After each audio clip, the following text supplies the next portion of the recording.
time. Here we go. Here we go. Here we go. We did it. Holy shitoli, we did it. Good evening, all 5 of you. How can we had 4 viewers and 6 likes? How is that possible? Oh, 6 viewers. Oh shit, it's happening. Kate Gordon, James Hobart. You guys can't see Matt Souza, but you'll see his work and you will hear his voice. We have a call-in number at the top, 928-583-3903. I am so excited. Not about this show, but about my 2 shows tomorrow.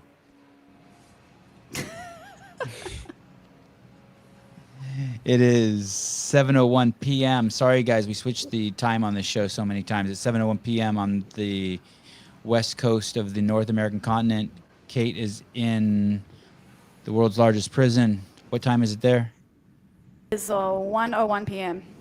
1:01. Oh, you went inside. Yeah, I decided to move away. It's still noisy. I'm going to go and shut the door in a second. Do you have enough battery power? Are you plugged in? You know James is verbose as shit. This show's going to go on forever. I'm keeping it tight. I'm plugged in now, like quite literally. I don't know if Manny's a regular listener, but I just love Corey, Hector, and Jessica. They're just like, I don't even think they're real people. They're just bots that are just somehow YouTube just gives them to us every show. No one could be as consistent as them. Nobody. Although I think Jessica's called in before. She might be real. Oh, Souza, Corey wanted to help with the show. Did we... by the way, I spoke to Caleb today, Matt, and told him, like, dude, you don't want to be a part of this show. It's like, just work. And I am not nice, but he's insisting. So he started making us Instagram clips. You guys, for those of you who want to, like hitch yourself to this band, to this wagon, basically what Matt Souza is doing right now is he's in the back end and he listens to stuff. So if James Hobart says his favorite planet is holy shit, and there he is.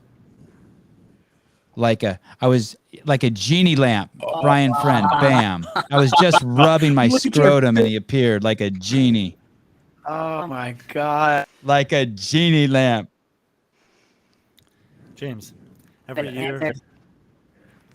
year for Halloween, I always grow my hair and my beard options, and I could always rein it back into whatever I need. Teen Wolf. Brian, do you know Kate Gordon? I know who she is. Hi, Brian. Hi. Oh my God, I'm sweating. I'm blushing. This is too good to be true. I'm at peace. I'm at 1.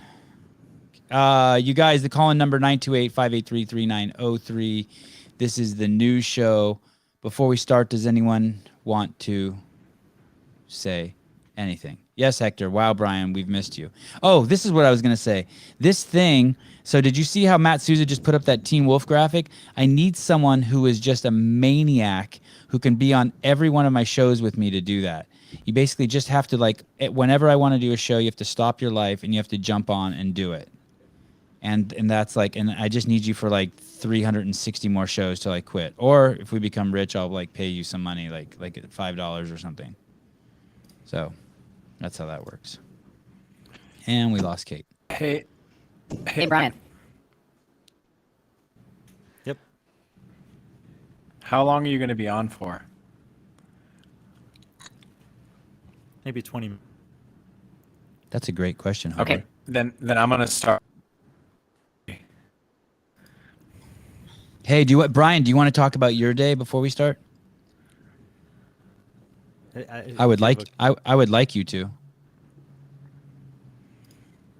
So I was just on your Instagram, and it looks like they're trying to cancel you. Cancel you. Are you getting canceled? I fucking hope you get canceled. I hope you get canceled like you got kicked out of the fucking games and you had to spend all your games week with fucking me. And I hope you get fucking canceled so you have to do every one of my fucking podcasts. And I can treat you like shit. What happened, Brian? Why are you getting canceled? I think that is what you wish for based on the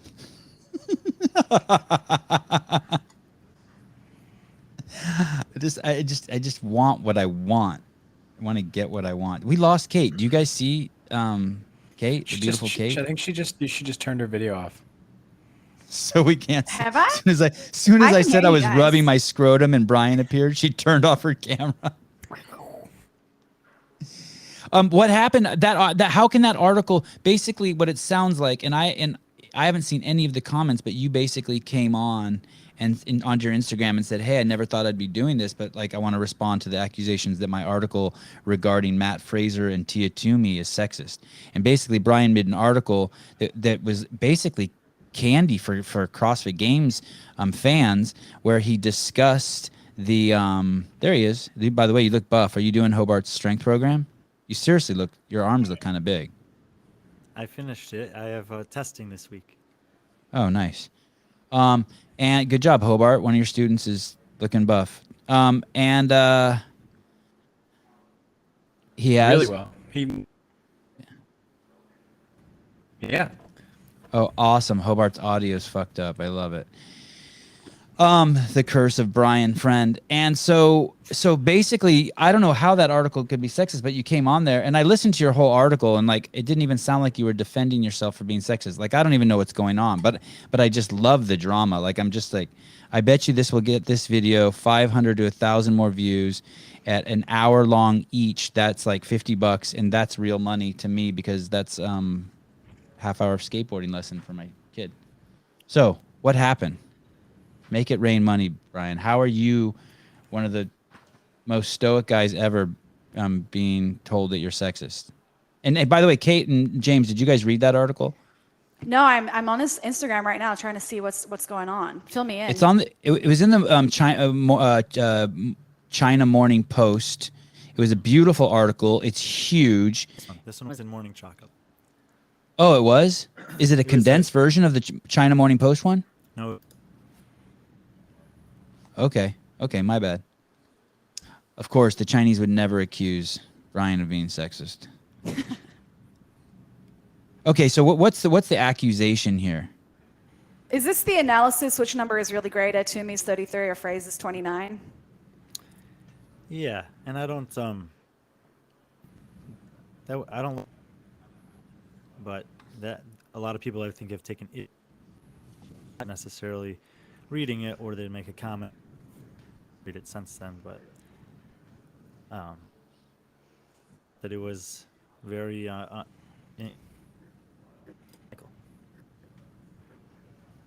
And why? What's in it that was in bad taste?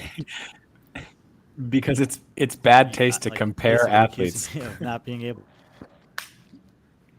They were basically Why? accusing me of not being able to accept the fact that Tia is better than Matt. That's the accusation. Oh, but in the China Morning Post one, you don't really make a declaration of who's better, as I recall. Right, and I make a point of clarifying that even in having this conversation, what we're really doing is just celebrating both of them. But those things are overlooked, and people focus on what they want to focus on. Did you say in the article somewhere? I haven't seen the Morning Chalk Up one. Did you say in there that Matt was better? Do you like my comparison between Neil Matt and Holmberg? Oh, that was awesome. Racist as fuck. You made Graham better than Neil. So racist. Crazy, racist. The whole time in the article, I just thought it is racist and homophobic. Sexist. So I'll take it. Is it just coincidence that? No, you like- had one dude and one chick. Sorry, Kate. Go ahead. Well, I'm just looking at your Instagram. It's like 3 months early. You've got another article saying send more women to the CrossFit Games from Europe. And people are calling you sexist. I'm like, I haven't read the article, but that's kind of funny. He's a pervert. He wants more women from the European. Yeah, but don't we all? Yeah, right. That's true. We're a planet full of perverts. Dude, I interviewed Amanda Levy this morning. Do you guys know who that is?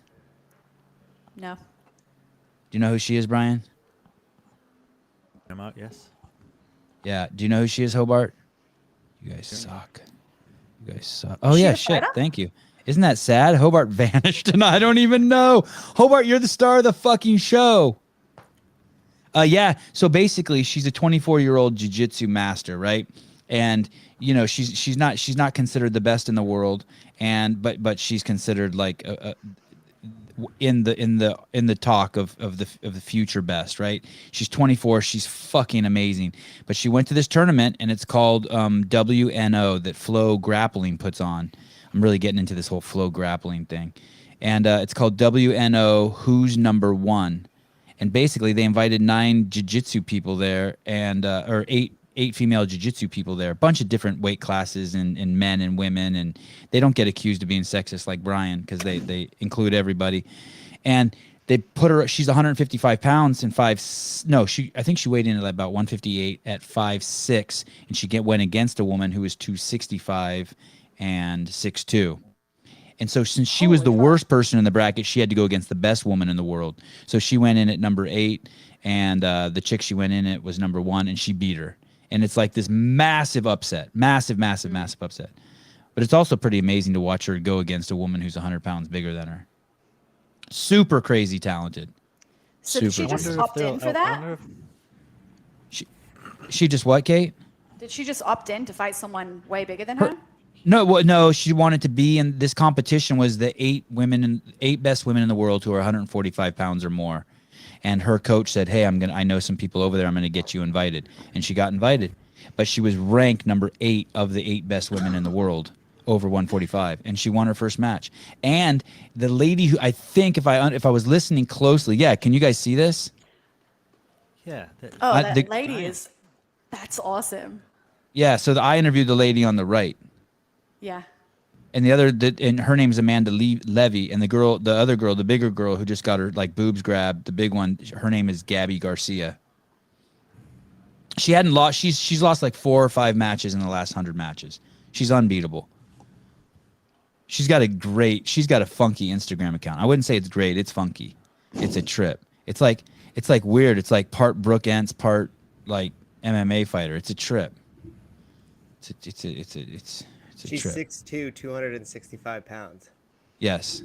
6'2", damn. Stop whether or not Brian's sexist thing because my internet was being.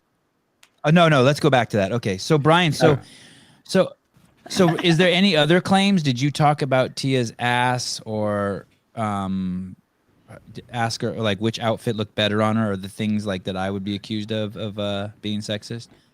No, I just. Did you ask her? Did you talk about her menstrual cycle affecting her performance? Nope.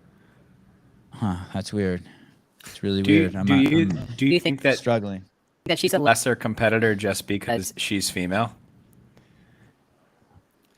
Nope. No. I think she's a lesser competitor because she hasn't been on my show. So how's that? So I'm serious too. I'm not joking. Yeah, we know. Then let's move on. Let's move on from the trolls. Brian, I have a question for Brian. Though, Brian, why did you even respond to it? It's so unlike you. You're so above that shit. You remember that game Joust in the 80s and you fly like the ostriches and you poke the dudes? No, none of us were born then. Well, it's a fucking... Yes. Because I really wish I had included the Graham Holmberg Neil Maddox actual article. So that was my way to get it. Oh, you're so lucky you didn't. You're so lucky you didn't. You would have been... That would have been fully... You'd have been accused of being racist. No in that game, Joust, Joust, me of being racist because no one would have read it because it wouldn't have been in the headline.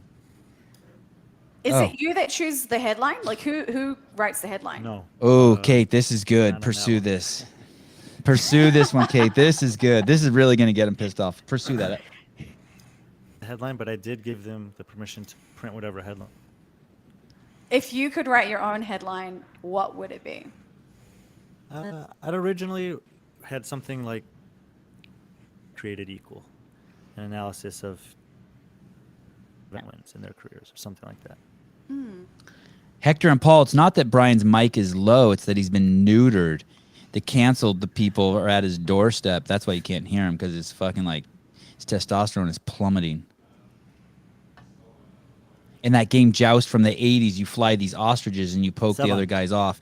Yes. I want to hear James's first story. Okay, I want to tell you about this Joust thing real quick, and then we'll do straight to that. If you fly your ostrich too low, there's lava at the bottom of the screen, and these hands will come up and grab your ostrich and pull it under. And that's what happened to Brian. He usually soars high, and he came down low to the lava, and the woke crowd grabbed his fucking shit. I'm pulling on them. Okay, go ahead. Sorry, James.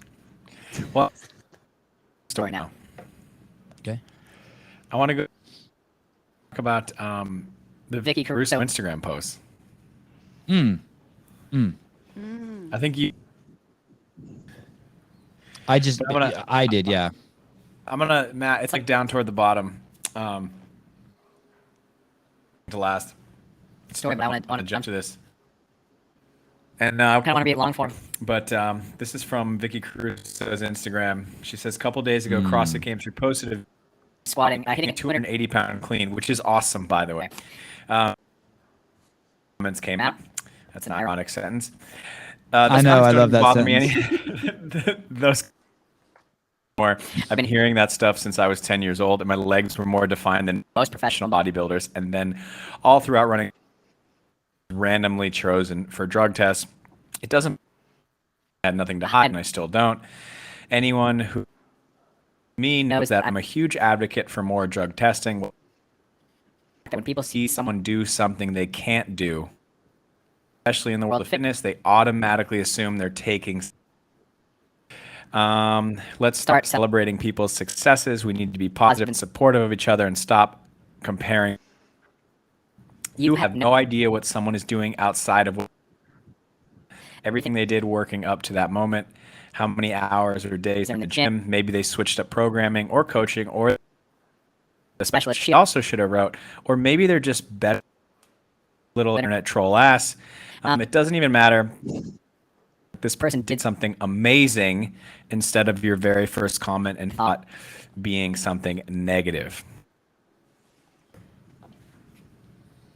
I just wanted to hear. Her body is so fucking nice. It's fucking nuts. It's like it's like you know, that's it's like a car in a showroom. It's fucking nuts. That picture's crazy. And her hands, the way they're on her thighs like that. Whoever told her to pose like that. Yeah. And then that top with like the line above the top of her boobs or chest, however it's fucking nuts. Her body's nuts. There's another picture of her ass that she posted. I had to Google that. That's so fucking heavy. It's 127 kilos. It's fucking nuts. What do the games girls do? What do the games girls do? What was the heaviest clean weight in that clean event, Brian?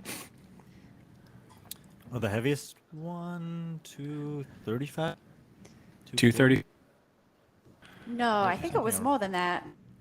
Maybe 245. I don't think it was above 250.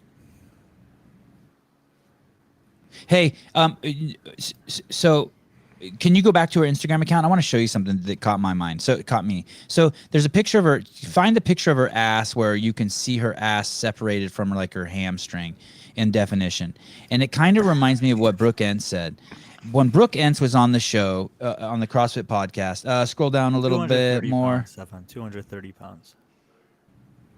That's the max. That's like really good for a games athlete, female games athlete.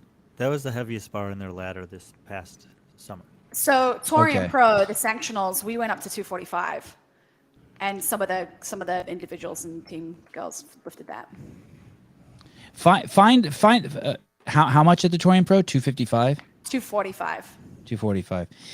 Just find a picture like where she's showing her ass and her hamstring and her quad. There's some ones where she's turned around, she's facing the camera.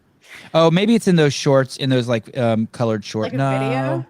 Okay, no, there it is. If you can blow that up. So Brooke Entz is like, hey, people think I do steroids. Look at my mom. And you look at her. Okay, so look at her butt muscle right there, and look at her glutes, her hamstring, and her quad. That's so impressive. That's why she's accused of being on steroids. She's not fucking anorexic, and she has crazy muscle development. You know me, I'm so don't believe in that the steroids are a problem in the sport, but I think that's all genetics. Just like when Brooke Entz showed us her mom, and her mom flexed in the kitchen, her mom has fucking cannons and shoulders and the whole shit, and her mom's like an older lady. So, and she doesn't do CrossFit, I don't think, like Brooke does. And so this girl here, Vicky, she says that she's been accused since she's been a little kid, 10 years old, because her legs were more defined than most bodybuilders. And it's like, yeah, maybe who the fuck am I to think that everyone's going to be a blob like me? Have a fucking 42-inch waist with a fucking 28-inch inseam. Not everyone's built like that. Shut up, Hobart. Just because you have a great body. Canceled. Okay, so what do you guys think? I mean, it sucks that she even has to answer to that, but I'm glad that Dave posted it, so I got to stare at a hot chick and an awesome body. That was. I my kind of thought. love the picture. Yeah, I don't think she could have put it with a better picture. Yep. Hobart, clean or dirty? She juiced?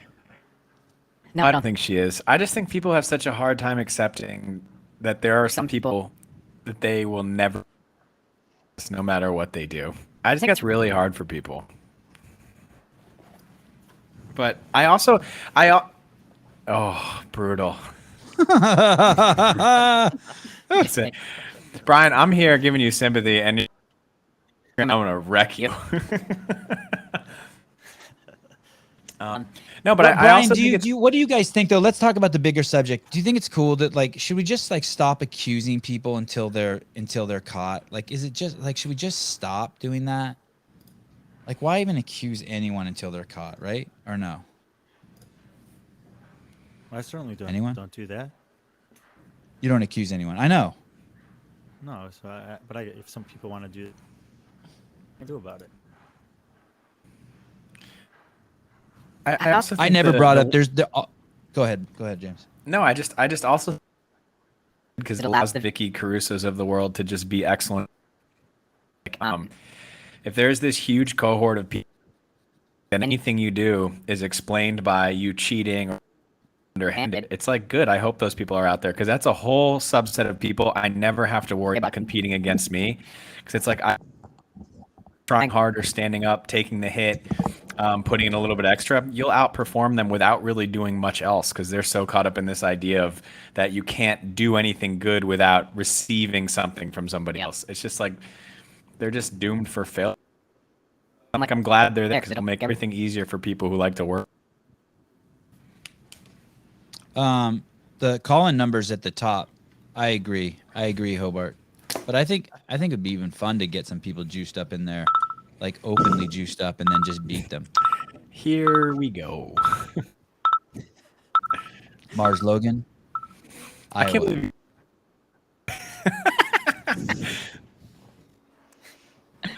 Marsden, how are you? You with Heber tonight? Yeah, man. Perfect. That's a perfect imitation. How are you, brother? How's Iowa? Great. I'm just eating pancakes and, talking about buttery stuff. Good. I want to weigh in on the steroid thing. Okay. I really feel like it's a lot like, if somebody's got a nice car or they're well off in life, it's daddy's money. There's always just excuses that somebody's kicking ass. And everybody's always got a reason they're not because everybody else is cheating one way or another. I think that's a perfect example. I think that is a perfect example. And you know what? Who cares if if your parents did give you money? It's kind of who cares? Well, as long as you don't lose it. Well, that's true.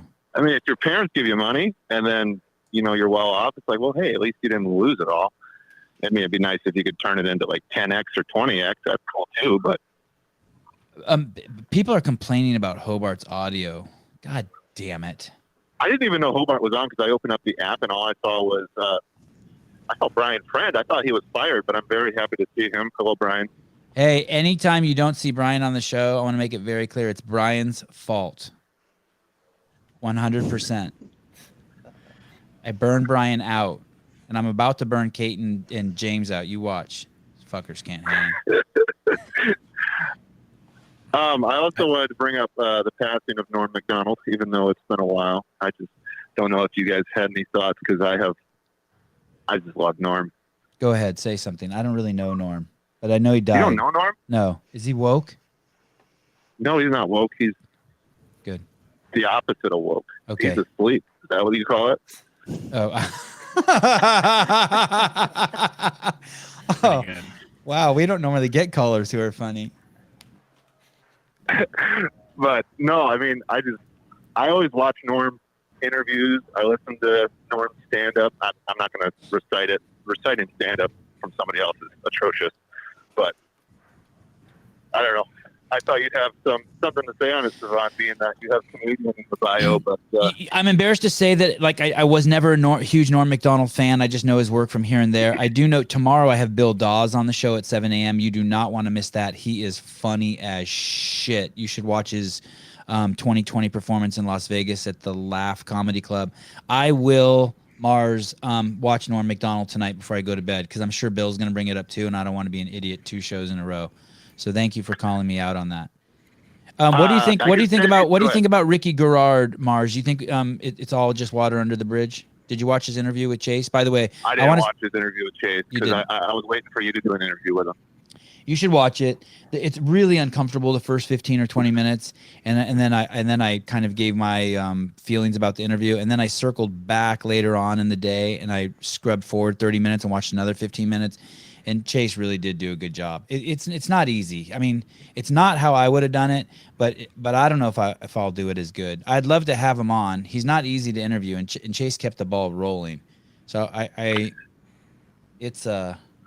should listen to it. You should listen to it. But at what point is it worth doing, some kind of performance enhancing drug so that you get you expand that foundation? And then, because not everything goes away. I'm not saying he was taking testosterone. I think he was taking something for his endurance.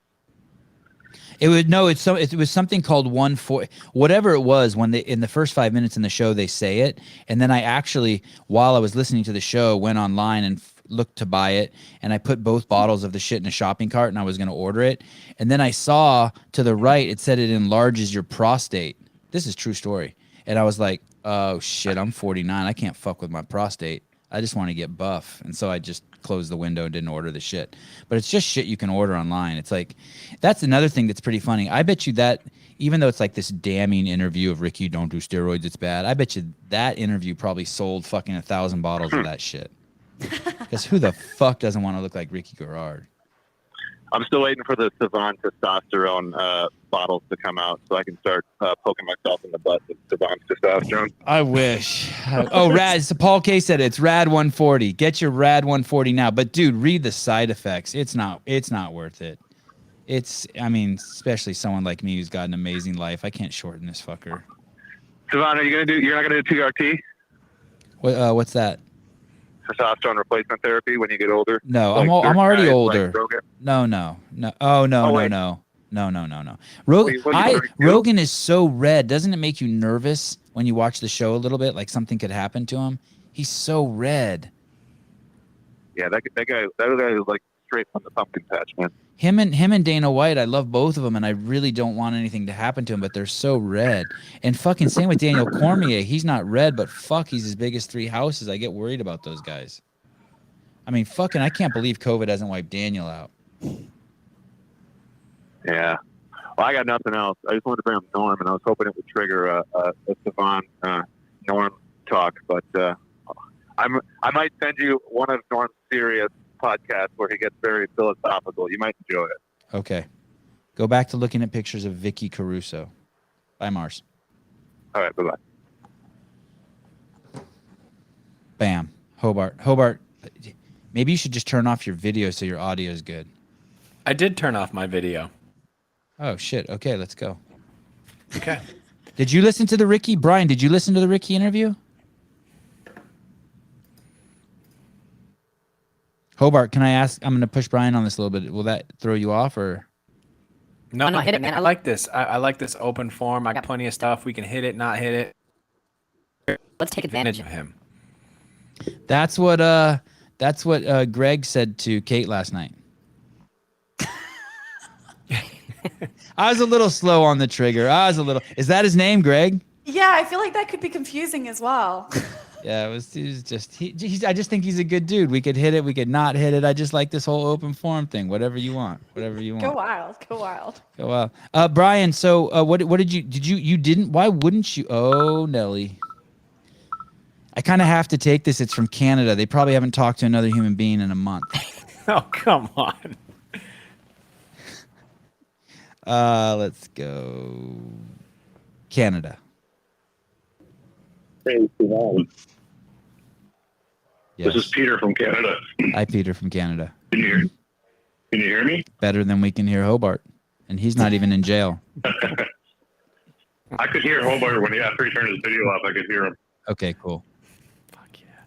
I just wanted to. I messaged you on Instagram. I just wanted to talk. I just did my L1 on the weekend, and I'm still pumped from doing it. How the hell did you do your L1 in Canada? They're doing L1s in Canada? Yeah. I was supposed to take it in June, but it got canceled because everything got shut down. But it just started back up, so I was able to do it last weekend.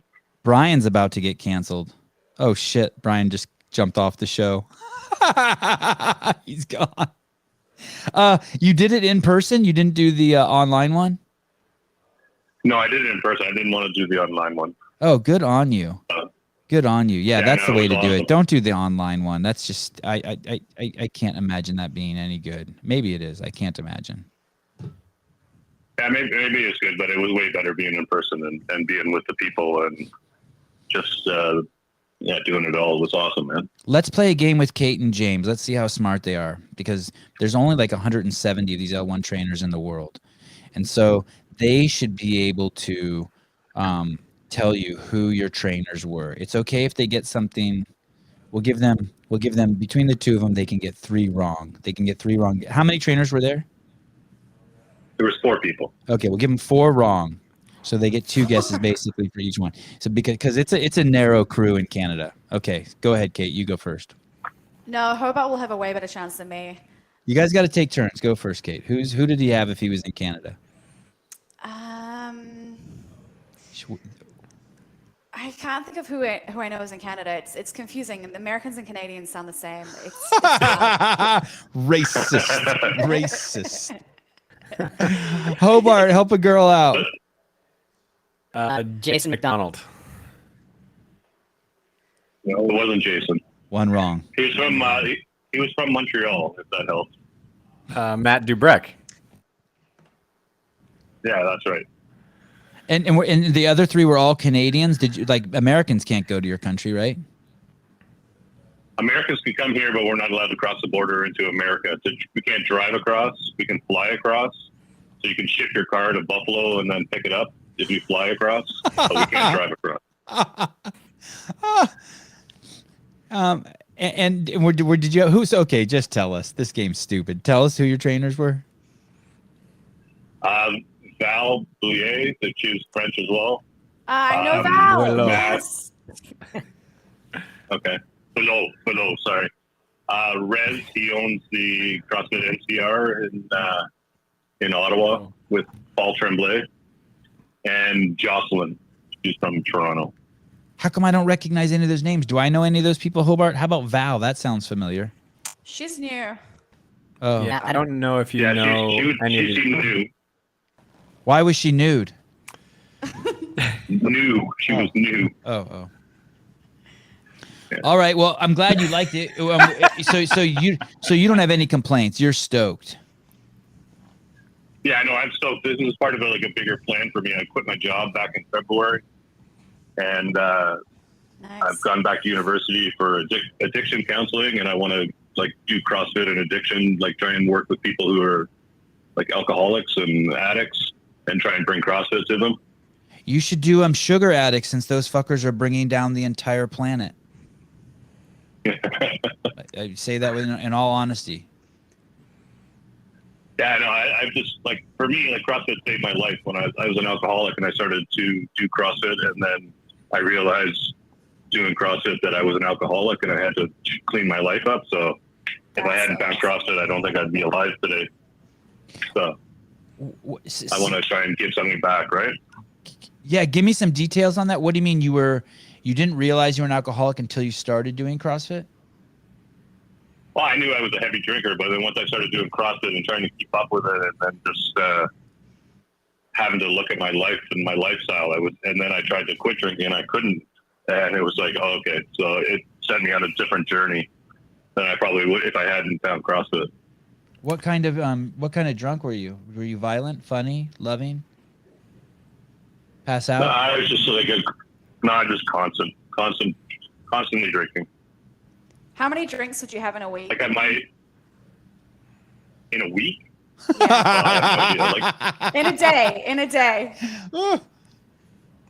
day. So like, it was all very civilized. Like, and I would have some beers with dinner, and then a bottle of wine afterwards, and then like scotch or vodka after while I was reading. It all seemed like very. But when I finally got into recovery and started like actually realizing how much I drank, it was probably like on a Monday night, probably like 20 drinks. Fuck. So When you added 20 everything times up. 7 is 140. I'm just giving Kate the information she wants. She thinks in weeks and fortnights. Yeah. I was spending about $2,000 a month on alcohol. Shit. So Yeah. How much have you heard? How much have you heard about the Phoenix program that started in Colorado, but now is location? yeah, I had seen that during, I think they were talking about it during the games. So I saw about that, and then I was talking to Rez on the weekend, and so I'm going to try and get in contact with them down there. Like, I'm in the beginning of my journey now. Like, I'd hoped to have my L1 done earlier, but with COVID and all that. So now it's Send me a D. Yeah. I'm just at James James Hobart. Hobart. I know a handful Okay. who work at the Phoenix location there, so connection too. So shoot me a note. Don't you want to know if you got sober first? Are you sober yet? yeah, 7 years sober. Okay. Don't be Yeah. making the connection with anyone who's going to infiltrate them and be wasted. Wow, that's I incredible. don't think 7 he'd be years on here sober. admitting that unless he was going through the process. Where's the Phoenix program now, James? Were you alluding to the fact that it moved? No, they have the U.S. now, but they have a in Boston. We're actually working a level 1 at the end of October. Greg got some like lifetime achievement award from them, and I went to the dinner. I think I was pretty fucked up at the dinner. I think I got drunk before I went. But they're good people. They're so awesome fun. people, and their gym's awesome. Hey, that's great. That's great. So CrossFit not only saved your life, now you've taken the L1 and you want to save other people's lives. You could have done it without the L1, but now that you've done the L1, you're supercharged. Yeah, I mean, I just, like, I don't know how to explain it, but it's like when you're laying on your back after doing Fran or something like that, like, you can't be thinking about your problems and a lot of people who, like, get into recovery don't have a life. They just stop drinking. CrossFit and the community gave me a life too, right? So I kind of want to help. I want to kind of bring that to people as well. I never thought about that before. What do you mean stop drinking and don't have a life? You mean like they just stop drinking and then just start going to bed early, or? Yeah, and just like if they belong to a 12-step program, they just go to meetings all the time and basically hanging on by just not drinking. And it's really hard to be in this world and not be around alcohol, right? Yeah. So Yeah. it's kind of hard not to. I mean, people have just had trouble building a life where it doesn't involve alcohol anymore. How old I- are you? How old are you? 55. Okay. 55. So Go I ahead, just Kate, put a sorry. post up on Instagram this morning, and it was like, alcohol is the only drug that you have to justify not taking. And the comments have blown up. Like, everybody is responding, just being like, it's so hard to not drink. And then other people being like, man, I'm so glad that I don't drink anymore. It's like the response has been so interesting to read. But yeah, alcohol's scary. Hey, Matt, can you put that post up? That's an incredible post. Is that your insight? That's awesome, Kate. So I've been listening to, there's a guy called Dr. Saul Newman in Australia who has basically become like this whistleblower for the alcohol industry and the government. And he basically said, like, government money is going into supporting the alcohol industry in Australia, which, surprise, surprise, right? But he was on an interview with a couple of Aussie girls, and it was just like so great, so great. And I remember actually listening to that podcast and being at a level 1. So the level 1s, we have a social on a Saturday night and we give out beer. And we were at a level 1 that was hosted by an affiliate, and the owner was a cop, and he refused to deliver beer to the affiliates or to the level 1 because he's like, we don't have alcohol in this gym.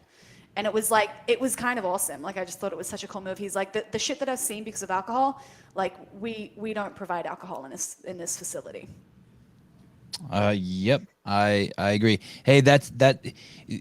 Let's look at that. What you wrote there too. Alcohol is the only drug you have to justify not taking. That's because, and I think Peter, is that your name, Peter?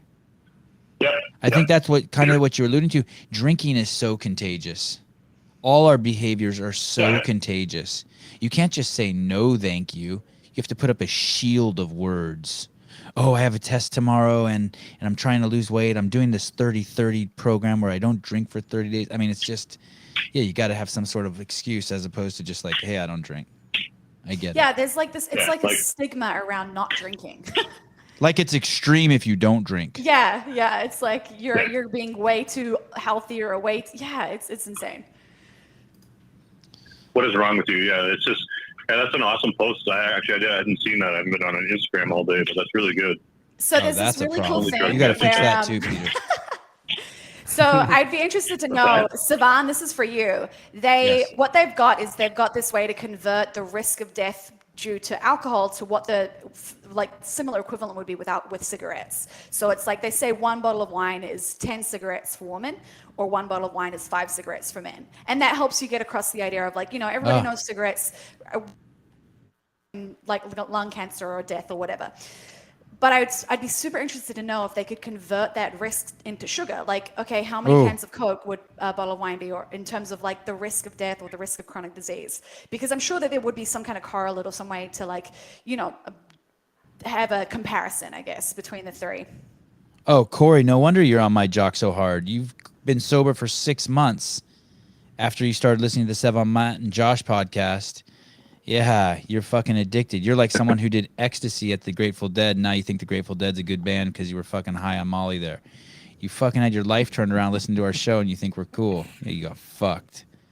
But congratulations anyway, Corey. The conflation there too of people being addicted to alcohol and being addicted to sugar is fascinating, because I thought I was addicted to alcohol, but I was addicted to sugar. And that's a one that people really like all I have to do if I want to drink alcohol is just eat a little piece of fruit and it goes away. And that's a really, really powerful tool to have, by the way, for people who you don't want to drink. Go have a piece of fruit, frozen berries with heavy cream on it. It'll freeze on the top like a magic shell, and you're good to go. I do think that if you smoke, I think that alcohol, as long as you have the rest of your life in check, you can turn around pretty easily. I don't think it's like that for sugar addicts and cigarette smokers. By that I mean, I suspect there are people who get so obese so quickly, and there's so many of them now, that what they do is they bend the frame of their car. They total their rig. They total their rig. Do you know what I mean by that? That means you bent the frame of your car and it can't. A pound? John just donated a pound to the show. Thank you. That means that you damage your car so bad that you can't probably resell it. And that's what's fucking scary about the lie that's going on. There's people around this that it doesn't matter if they start up CrossFit tomorrow. They've done permanent damage to their fucking bodies. It's fucking scary. You see it I used to never see people who did permanent damage to their bodies. Now I can't leave the house without seeing someone who did permanent damage to their body. What's that mean? That means no matter how fit or in shape they get, they're always going to have like stretch marks and like tons of skin hanging off them, and like they fuck their body up. And you can only imagine what it looks like on the inside, the organs and shit. Now, does that mean you shouldn't try? No, you should fucking try. But I think as long as you quit drinking alcohol, But cigarette smoking, I smoked for 10 years. I think I fucked myself. But I'm Armenian and short, so like I'm kind of like a weed. What does that even mean? You know what that means. Don't hate just because I'm genetically inferior, which makes me genetically superior. There's perfect balance in the universe. I'm ugly and weak, but I live a long time. I like one of those vines that just like you just keep pulling it out of your yard and it just keeps shooting up somewhere. Peter, is there anything you else like to say? Congratulations, you now own the opera. You've taken the course, the greatest 2-day course that I've ever heard of in the history of mankind, that lets people know how to run the human body. Congratulations, and I hope you spread it. And I'm really happy for you. I mean it. I'm happy for everyone who's taken the course. Thank you very much. And yeah, James, I'll shoot you a DM. That would be great if I could get any information from you. He ain't answering Yeah, please shit. do. And congratulations, man, on your 7 years. Hobart's the kind of guy that goes out with a girl and 5 dates in, he hasn't kissed her. He starts like, he's in his mind, he's like, this is never going to work out. And he breaks up with her, even though she's hot as shit and nice and perfect, but he doesn't. That was so random. I know. But he's asking this guy to DM him, and James isn't going to respond. He's not going to respond to his DM. Good night, Peter. I will kiss him in his first 5 dates. All right, good luck. Make the first move, or else you ain't going to get shit from Hobart. Am I right, Hobart, before you got married? No, my wife actually proposed to me, so. Yeah, that's what I mean. You're Ah, man. No, Someone she don't. didn't. No, she didn't. No, she didn't. Ah, damn it! But- I was so excited. And she keeps his balls in a jar in the kitchen. No, she carries them in her pocket, man.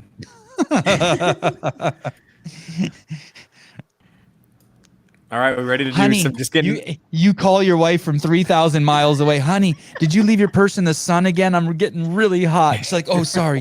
I'm at the beach. I shouldn't have brought your balls with me to the beach. Sorry, James. Okay, go on, Hobart. Maybe he's into it, what? Sevan. Maybe Yeah, he's into it.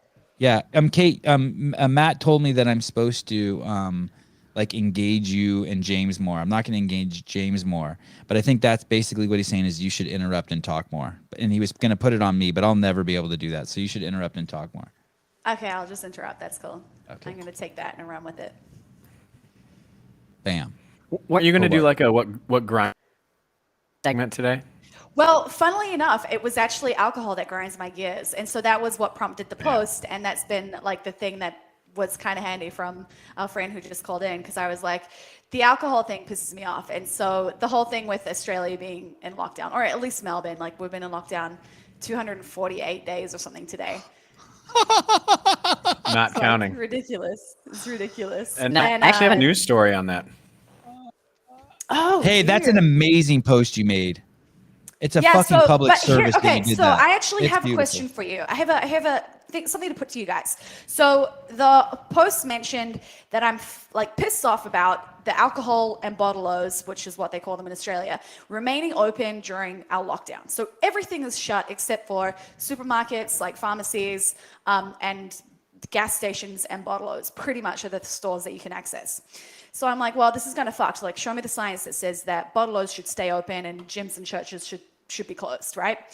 And so the pushback that I've had is people saying, well, if people that are alcoholics go cold turkey and can't drink, that would risk their death. But what's interesting about that is, one, you would still have access to alcohol even if bottle-os were shut, because you could still have click and collect services. You would still be able to get alcohol delivered to your door. Like, it's not that alcohol disappears off the planet or out of Australia. It's still fucking there. And then the other thing that I wonder about is what number of people are alcoholics to the degree that they would suffer death from the withdrawal symptoms. Hey, Like, that's is idiots. that That's a- like people talking about food droughts as being the problem in the United States. They're fucking idiots. They're victim mindset and they want to argue people's limitations. That's fucking idiocy. Well, it's Hey, why not almost just like- limit the amount of alcohol? Why not Yeah, limit it? right? Like, there should be, I just feel like there's some kind of argument that has come out of somewhere, and I don't fucking know where, but I wouldn't be surprised if it's not come from the alcohol industry, with lobbyists saying, like, look, you can't just stop drinking. You just can't do that because of the risk of death, because you're going to have these withdrawal symptoms. And I'm like, well, I went and tried to Google it. I was like, who's fucking died from withdrawal symptoms? And I'm not saying that it doesn't happen, and I'm not an expert at all. I'm not claiming to, like, know all the fucking details of death from withdrawal or addiction or all those things. But, like, I would just be curious to know, like, how many people are actually going to die? What number of is that, and what's the percentage? Because I feel like this is this story or this narrative kind of given to us. I want to see it. I want to see it. Surprised if it has. Listen, you may have heard that quitting drinking abruptly is potentially deadly. Although death from alcohol withdrawal is uncommon. Okay. Dude, it's got to be so low. I mean, they just have to say that. That's fucking horseshit. I have a family friend, and the mom claims that she feeds her kids sugar daily, like Oreos and shit, because she told me she doesn't want them to have an adverse reaction if they get it somewhere outside of the house. She wants to like normalize it for them. I'm like, what the fuck kind of thinking is this? Yeah, people argue for it, right? They'll find ways to like be like, no, I have to do this. It's science. I'm going to leave my kids with Uncle Buck for an hour, so when they go out in the real world, they can know what pieces of shit men really are. No, I'm going to try to protect them from that shit as long as I can. Like, what the fuck? Hey, I want to see it. I want to see someone die from going through alcohol withdrawals. I want to see how fucked I mean, up they claim already. that's how the Amy Winehouse's family say that's how she died. So I think it apparently does happen. She was on a lot of other fucking drugs as well. So, I mean, maybe there's some problems, but I'm sure it does happen. I just don't know if that's an argument for being like, oh, you can't shut down bottle shops, because it's not the small percentage of people that are going to die from withdrawal symptoms. It's the rest of the population that are fucking drinking alcohol, sitting at home being sedentary because we've been locked down for almost a fucking year, not being able to go to gyms, eating and like ordering takeouts because you can't fucking do anything else with your time. Like, even I have felt the effects of being at home more often and not training as often because the gyms are closed. And it's like, I'm already fit, and thank God I am, because it's given me this buffer against going backwards, right? Going towards sickness, which is exactly The what we hedge, talk about the in hedge. Formula 1. Buffer against sickness, and thank God I have it, because everyone else who is just average, like everyone else who's sitting at wellness, is really quickly moving towards sickness right now. And it's like, it's fucked. We've created that problem. I watched this fucking thing. I stopped watching it right away. It's like, it's one of those Jon Stewart, Colbert, fucking idiot sideshow, what's the black guy's name who took over for Jon Stewart? Trevor Noah. I think it was like some show, that guy's such a fucking idiot. That guy is a fucking moron. He's toxic to society. All he does is fucking make fun of people who have really, really strong points. But he basically has this guy go and do like reporting for him, and he shows up to this rally, and it's parents who are against masking their kids, and he's basically making fun of them the whole time. And he basically says it's incredible that these parents are against masks when kids are dying at 4 times the rate now of COVID than they were a year ago. Now, it's so fucking manipulative. First of all, if one kid died and it's now 4 times the rate, it's now 4 kids. And you forgot to mention that kids, according to the New York Times, have doubled the instances of diabetes in kids in the last year, which, guess what that means, guys? That means it's 4 times. And of course, 4 times as many are dying. But the masks aren't going to protect them. It's the protocol to stop this thing that's killing them. Because they're fucking trapped inside. We have more obese kids than ever. That 40% of America has gained more than 30 pounds during this. Think about that. You don't recover from that, by the way. That was what I was kind of saying before.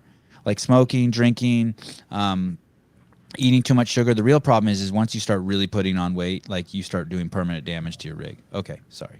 I agree. It's devastating, Kate. It's devastating. And who cares? If you're so far fucking gone, like there's 7 billion people on the planet. If 100,000 of them die from alcohol withdrawal, sorry. Like my kid has to go out and play.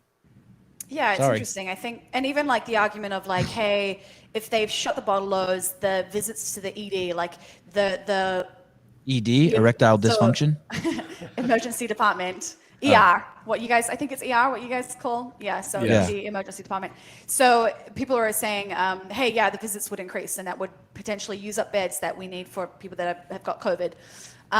But unfortunately, that the number of ED or ER visits due to alcohol and alcohol abuse is fucked. Like, it's crazy high. They're all the frequent flyers in the United States. Our ERs are filled with those guys at nighttime. Yeah, so Filled. it's like, I don't know if people are aware of the number of visits to, and like even the cost of on us, the taxpayers, and you know, the people that are actually fucking helping these poor sick people that are drinking too much alcohol. It's like, I don't know if removing the alcohol is going to potentially increase it.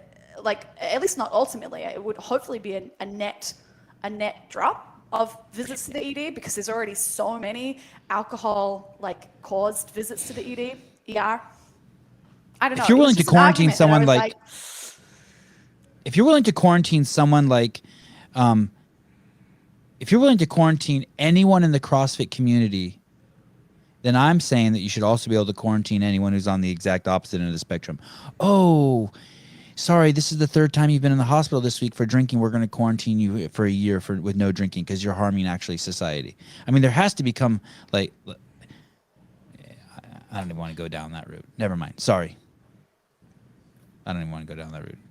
It kind of lowers me to their level. Like, I don't want to quarantine anyone. Hobart. See if you can get Well, I your have a story story across about- without someone complaining about your audio. No. Well, we've had some really nice conversations, and my first story was this really goofy story, and I think I'm just and we're going to go to the Australia tourists. Okay, do it. There's Australian tourists? Well, there's not going to be until 2022. From what I They just understand, announced that they're gonna have international flights out of Australia again, apparently, end of this year. But fuck, it seems who knows? foreign tourists won't be welcome back to until at least next year. The country will instead return of skilled migrants and students after that time hits. A benchmark of full vaccination, 80% of the population aged 16 and older. Travel restrictions in Australia have led to the lowest level of immigration since World War II. And just Wow. for note, the Export Council, which represents a sector that made 45 billion Australian dollars, 33 billion a year from international tourists before the pandemic, wants international visitors to return by March. I heard half of Australia is just wide open. I heard there's two Australias. I heard there's one that's crazy locked down and there's one that's like never been more open. Is that true? So Melbourne and Sydney, which is Victoria and New South Wales, were pretty locked down. I think even Canberra is pretty locked down. So it just depends on the state that you're in. If you're over, Do you have a on Perth? the- Do you have a Perth? Yeah, Or is that Perth- South Go down Africa? to Perth. Perth is open. So if you're in WA, which is Western Australia, they're open, but you cannot fucking get into Perth. They won't let anyone in. They like shut off their border and they were like, fuck everyone on the East Coast. So like it basically is treated like a different country. So yeah, they're open. They're living it up over in Perth. Can you fly in and out of Perth from like the US? No. So international borders are still closed. So But there for were- The everyone. article I read, I know, That but was the I know, whole but thing. I had to Just check. full I had to tourists won't be confirm. welcome back to Australia. Okay, Jesus. you black Hey, out. Yeah, Hobart, there what were percentage- protests in the US. There were protests in the US about opening up Australia. I don't know if you guys saw videos of that. It was like a video from New York, like people protesting that Australia was closed. I don't know if they're Australians or not, but there's been protests in the UK as well, like the Australians that are stuck overseas being like, well, this is fucked. My passport can get me everywhere except for fucking back home. Oh, Watching that's what's brutal. happening in Canada, California, and Australia is a little bit terrifying. Those three places, some of the shit that's being said in these places is fucking nuts. From our leaders, it's so bizarre. I can't even believe this is real life. Yeah, Yeah, like it's they're crazy. proposing that you can't fly domestically in the United States without getting drugs injected into you. Yeah, Air New Zealand just came out saying that every person flying and every member of staff has to be vaccinated.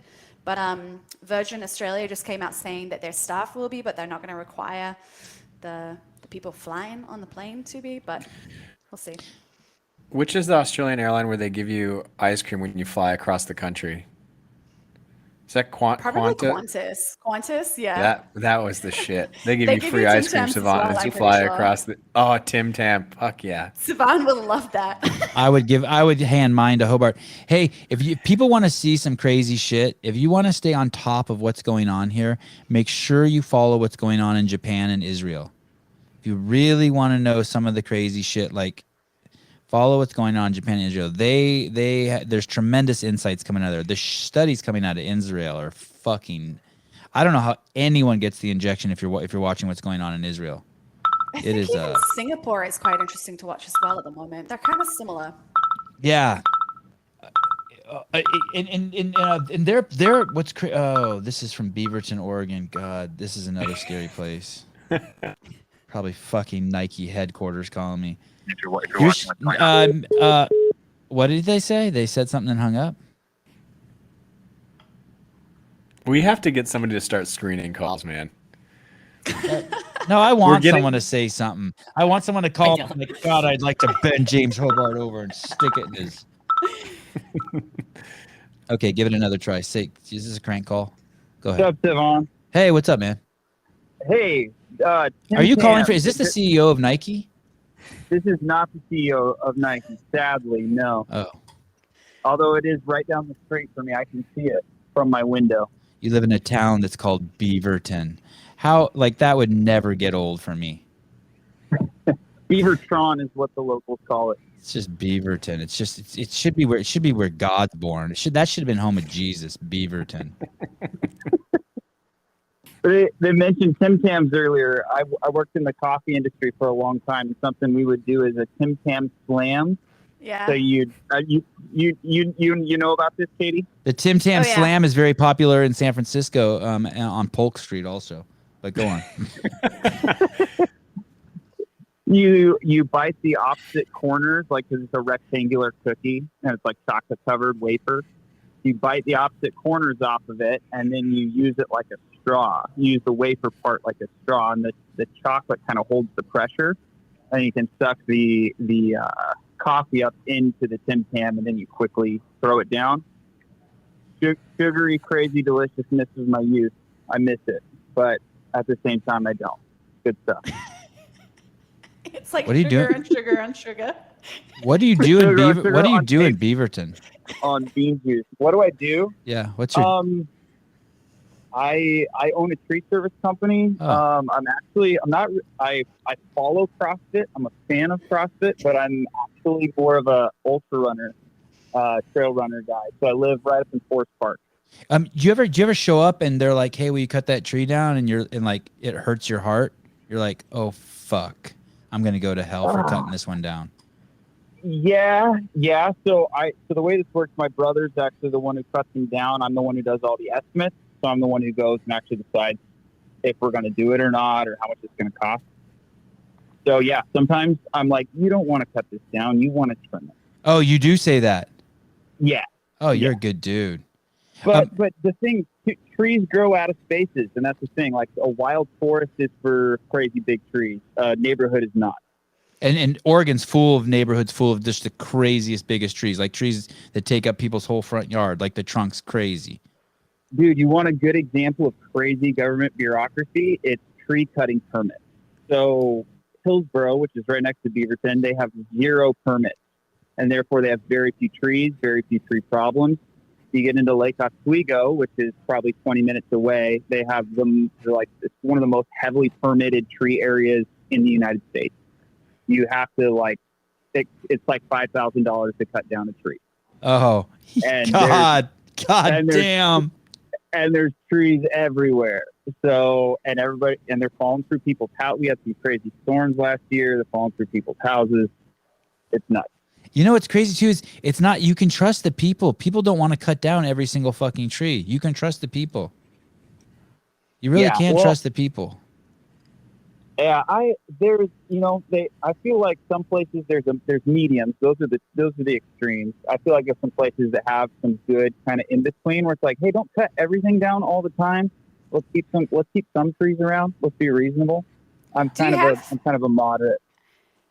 Do you have people call up and they're like, "Hey, I need you to cut down my neighbor's tree, or I need you to cut down the tree across the road so that my view is better"? Like, I feel like there'd be like a little black market for like cutting trees down to be like, "I want to improve my view. Fucking cut that shit down over the road." Like in Australia. About twice a week.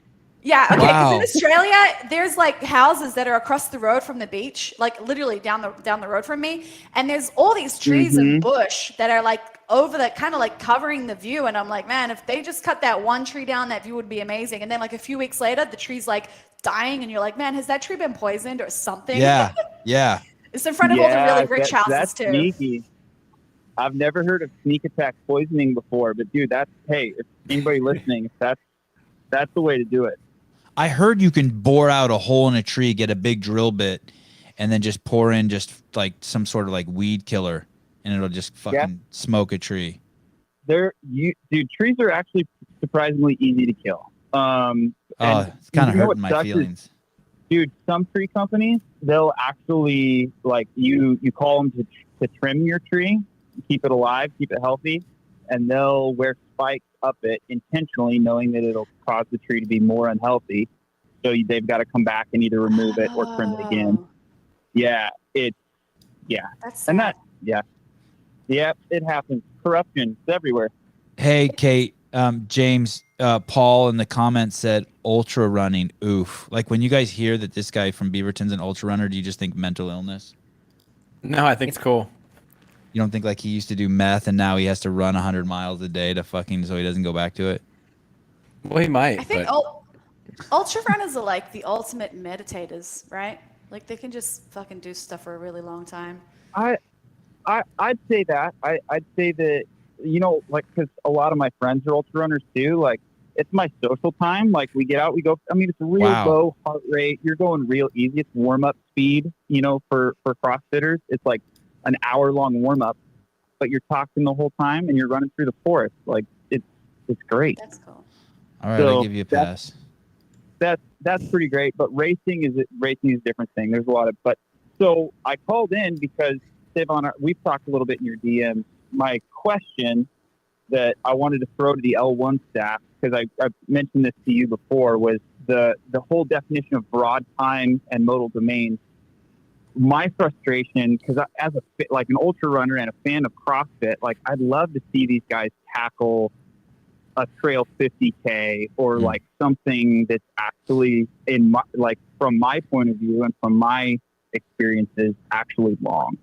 I feel like they tap. Like, I feel like whenever we hear about a CrossFitter trying the 100 miler, they tap like at 50 or 70 miles. I think Greg Amundsen tried 100 miles a couple times, and I feel like he tapped.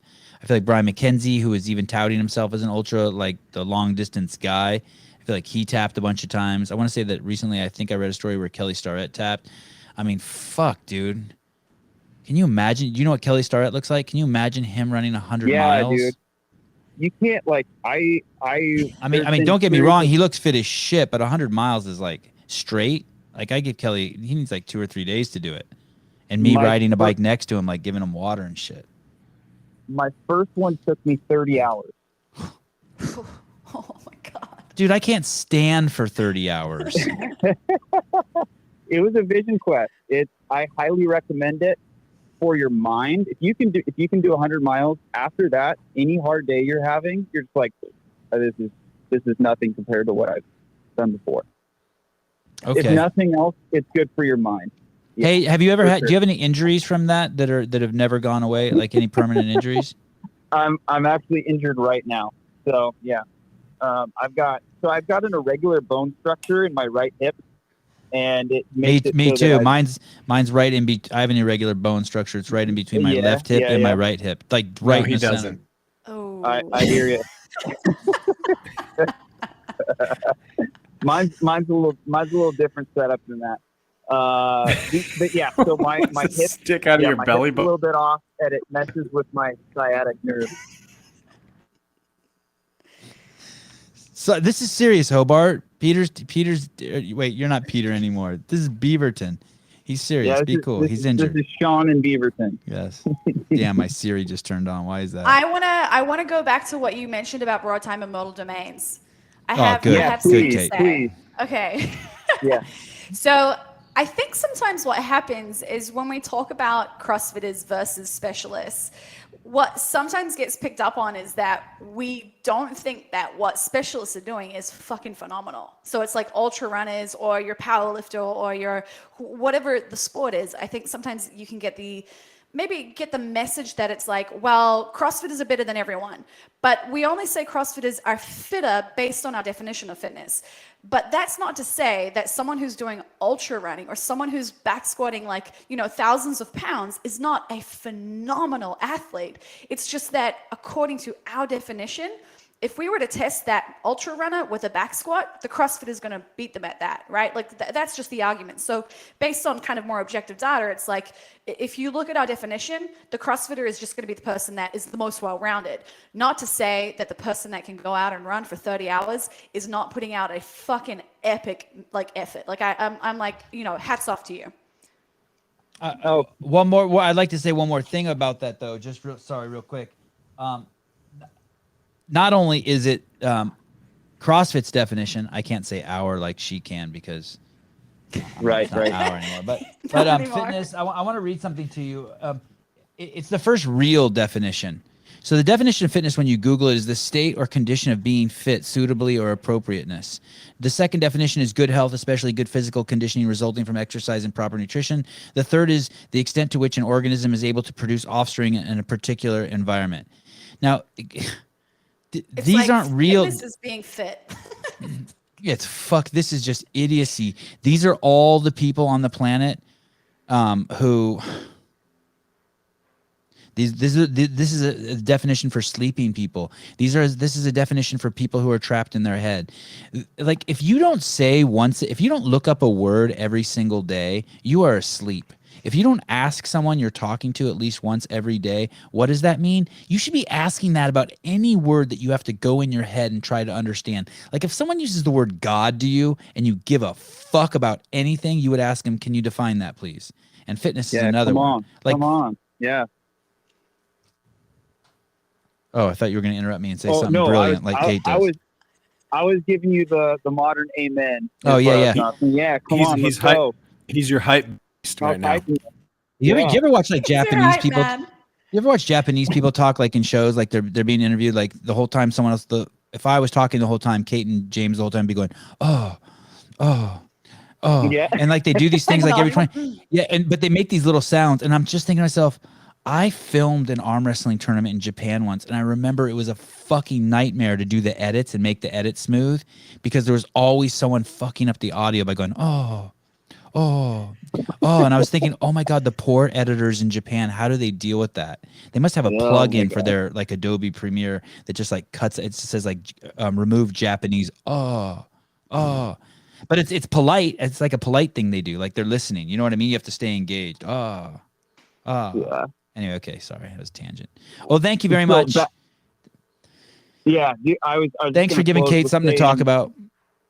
Yeah, I For appreciate sure. I was that. just going to wrap up to say that, as I know my days in ultra running are limited and it shouldn't be done for forever. And as I get out of that, I plan on pulling the Hinshaw and moving into CrossFit and working on my fitness. Do it. But Fucking also, do it. couldn't you scale back your running? Couldn't you go and run like 10 miles a week instead of running like fucking 80? You know, that's like, Yeah. I don't think it's I don't think it's either 100 milers or only CrossFit, you know? Oh, For but sure, Hobart, for I sure. think that's where the mental illness comes in. Tell me if I'm right, Beaverton.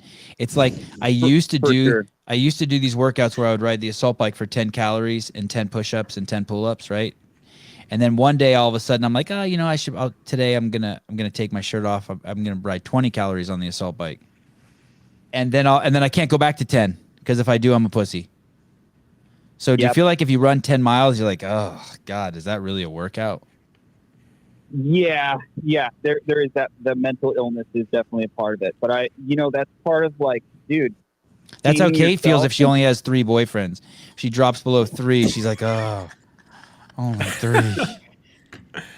I know I gotta go, but here's a couple other things that I'd love to hear you guys talk about because I'm doing Sober October. Maybe talk about Sober October. Sevan, I want your T-shirt size so I can send you a Hayworth Tree Service T-shirt. Large, and I'll wear the Smalls. shit out of that. Large. Small, extra small. Large. Um, I got shoulders. I got broader shoulders than Hobart, I bet. Open relationship. Love on the Spectrum, the show that's actually an Aussie show about autistic people. Yeah, I people think keep that's telling me to rad. see that. My wife and I have been loving it. So Okay. good. And then how the world is going to end when the mandates actually go through and all of our police and healthcare workers are all fired. Any of Man. that stuff. Talk about that stuff. All right, I'm out. Peace.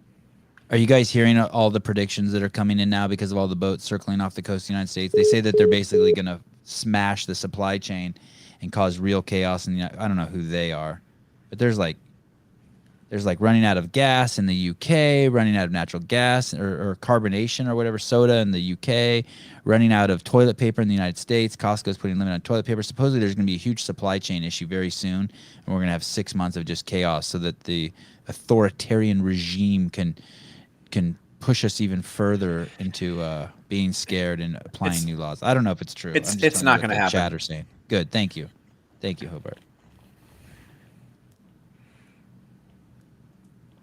As many as 500,000 shipping containers could be waiting off ports of LA or Long Beach. What's this mean? Could be. I'm glad you highlighted that, Sousa. It means it's possible. What the fuck kind of news article is that? Hey, we're not sure if you should be scared or not. Is that one of your articles, James? No, that. Okay. I do have an article about oil prices that are going to go up. Oh, because my gas is already $5.05 a gallon. Well, yeah, and there was another major oil spill, as you probably know, off the Huntington Beach coast recently. Good times. Yeah, that's my next article. Let's do it. The last major spill off Huntington Beach 32 years ago in almost the same spot. California has 23 offshore oil platforms in federal waters and 19 leases in state waters. Constructed in 1980, the rig is 9 miles offshore in waters that are 265 feet deep. It processes crude from 2 other nearby platforms in what they call the Beta Field. Yep. These 2 platforms produce up to 8,000 barrels of crude, which is 300. I don't know why they put this in here because no one knows. 336,000 gallons. As 1,000 barrels of oil, roughly 130,000 gallons, may have spilled from the pipeline, according to Martin Wilshire, president of CEO of Amplify Energy Corp. How many gallons a day does it produce, did you say? 336,000. And that's gallons of crude oil? Do we know what that turns into in terms of gasoline for cars? I do for gas for cars. Okay, sorry, go on. On Sunday, an estimated 13 square miles of ocean surface were slicked with oil, and the oil is still moving south with currents reaching as far south as Dana Point. Sticky balls and patties of oil are tainting the sand of local beaches. Balls and tainting. It's so Sticky good. balls. It's so good. It's so good. What a wonderful writer. Mostly in Huntington Beach and Newport Beach, officials said Monday afternoon. Your governor, Sevan, Gavin Newsom, who ordered the state of emergency in state agencies to undertake immediate and aggressive action to clean up and mitigate the effects of the spill. He's a bad man. So that's 67,222 5-gallon fill-ups, just to give someone an idea. So if the average person in California, I have no idea if this is true, but let's say the average person in California uses 5 gallons of gas a day, that would make it so 67,000 cars can't do that. So every day that's close. And I wonder how much that thing used to produce a day. Like, why would that affect gas prices just because one is shut down? Can you believe we were energy independent under Trump and now we're not? Like, how does anyone think that it's not a good idea to be energy independent? It's bizarre to me. Like, someone could do a lot of fucked up things and maybe like, well, they got us energy independent. That's huge. I mean, basically, when you're not energy independent, you're like, that's like having to go to your neighbor's house every day in order to get food. Explain energy independent. We don't need gas from Australia, Saudi Arabia, Canada, your mom, Mexico. And once you can do that, we can produce anything, because then you have energy for it. Like, you can make anything. So chop down trees, farm fields. Why the transition away from that then? Well, politics. I think there are a lot of other mitigating factors. Like, for example, one of the risks pseudoscience around the environment. Sorry, one of the risks of being energy independent is that it could potentially tax a lot of natural resources, in your country. Another reason would be like if you have areas of your drilling oil or taking oil out of that are prone to hurricanes or large natural disasters that could significantly cripple your energy resources. I think that's one of the reasons. I have an article on this later that we're starting to see oil prices increase. Is a lot of the storms that hit the Gulf Coast, where most of U.S. oil comes from, have significantly affected our gas prices as well as our oil reserves. So energy independence, yeah, obviously could be really cool, but I see risks to it. Oh my God, I'm so scared to go outside because like a bird could shit on me. That's what I heard Hobart say. It's like oh, we don't want to become energy. We don't want to become one. I didn't say that we don't want to become energy independent. I was just answering that there are some risks involved in it, and there's a difference between a bird shitting on you and a hurricane fucking annihilating a coastline. I'm worried about becoming energy independent because then what if we're not energy independent and then what would we do? Like what if a hurricane came and knocked out our independence? Then where would we get our shit because we were independent? It's a fucking nuts. Oh man. Sousa did post something very interesting. It showed that not only were we energy independent, but it was the first time since like 1957 that we had actually produced more energy than we used. So we were actually selling energy. Which, by the way, if you give a fuck about jobs, that's also a good thing. And guess who had those jobs? Guess who had those jobs? Fucking black people, melanated people, Mexicans, like all the people that were concerned about, the woke crowd's concerned about, had those jobs. Sorry, go ahead. Hey, I'm trying to cut you off, but you won't let me. Yeah, cut me off. How many countries? Well, you aren't. I don't know if you'll know this. We need Sousa. How many countries dependent? Like, which countries choose to be energy independent? I feel like is what's more interesting to me. That is a really good question. Once this podcast gets huge, we'll buy everyone a new computer so everyone can like look up their own shit simultaneously. Energy. How many are you looking at? No, Hobart, you're already doing too much shit already. No, I'm looking it up. I'm looking it up right now, but I'm gonna follow up on this on next week, just so you just need to get slapped a little bit, Sevan. I do. Oh, you're gonna really rub it in the importance of like not fucking fracking and all that stuff. Like you're gonna tell me how bad it all is next week. I never said that you shouldn't try to be energy independent. I just said that there are risks involved. Don't be obtuse. There's risks involved. I just think it's pointless. I'm an absolutist. That's Pat Vellner. No, you're not. There's risks involved in driving to your CrossFit gym too. I mean, it's just lick it. Oh man. Lick it. I'm calling your wife and telling her to put her purse back out into the sun. Oh man. Well, okay. Next story. While Kate solves the world's problems. Yeah, I'm googling. I found a list that's from U.S. Energy Information Administration, but it's just okay. International rankings. Okay, number 1 is China, total energy. Oh, this is not even right. Total energy production. All right, fire me. Oh, well, that's interesting. So it doesn't tell you. So that list, that still could be interesting. That list doesn't tell you who's energy independent, but it tells you who makes the most energy. Yeah, total energy production from 2018. Number 1 is China. Number 2 is the U.S. Number 3 is Russia. 4, Saudi Arabia. 5, Canada. 6, Iran. 7, India. 8, Australia. 9, Indonesia. And 10, Brazil. And it keeps going. Hey, and that all makes sense, right? Everything she said makes sense. That's why fucking Russia's so fucking powerful, because they make so much fucking energy. And of course, India and China need a shitload of power to make all that fucking curry and all those fucking fancy meals they make in those countries. Yep. This was a fun podcast up until that point. Racist. I mean, come on. It's obvious why. They both got over 1 billion people. I just had to make a food comment. Why is it talking about what people eat is racist? Like if I told you, like anytime someone says Armenians and Greeks and baklava, baklava. Have you ever had baklava? You don't need it. It has sugar in it. But I used to as a kid. I love that shit. Actually, you want to know what? True. Middle Eastern people fucking make the best food in the world. Their desserts suck ass. Baklava is bullshit compared to like chocolate cake. I mean, like I shouldn't have even said it was good. And they sprinkle pistachios on it. Hey, fuck nuts.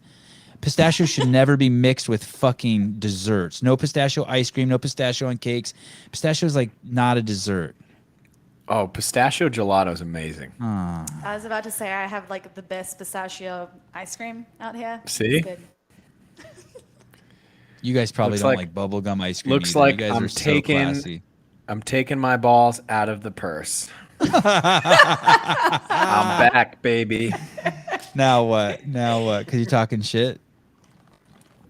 Yeah. It sucks we can't see you, Hobart. Next week I'll be back. If you invited me over to your house, man. You know what's cool is you're so stoic. Your face is so stoic. You're always welcome to my house. Your face is so stoic that maybe it's better I don't see it. Facebook's Okay. whistleblowers. Okay. Recent whistleblower who released tens of thousands of pages of documents indicating the company was aware of various problems caused by its apps, including Instagram's potential toxic effect on teen girls. She is set to testify at a Senate hearing on Tuesday. What was her first name? Lindsay? No. Anyway, Ms. reportedly filed at least 8 complaints with the Securities and Exchange Commission alleging that the company is hiding research about its shortcomings from investors and the public. Very interesting. This expose in the Wall Street Journal discussing everything from Facebook hiding most of the documents that cover its internal mechanisms to how it knew how toxic its apps were to how it would aggressively target preteens. I'm just really surprised that this is news and that I feel like everyone already knew, and I don't know why we needed a whistleblower to tell us this information, but Yeah. it's pretty information. And I actually think Facebook's stock dove, X percent today. I'm sure tomorrow it'll be right back up at the top. But anyway. You mean it's not good for my my daughter to be on Instagram at the age of 12 and be just looking at just tens of thousands of girls with fake lips, fake tits, fake asses, of faces that are photoshopped and all, like, that's bad for little girls?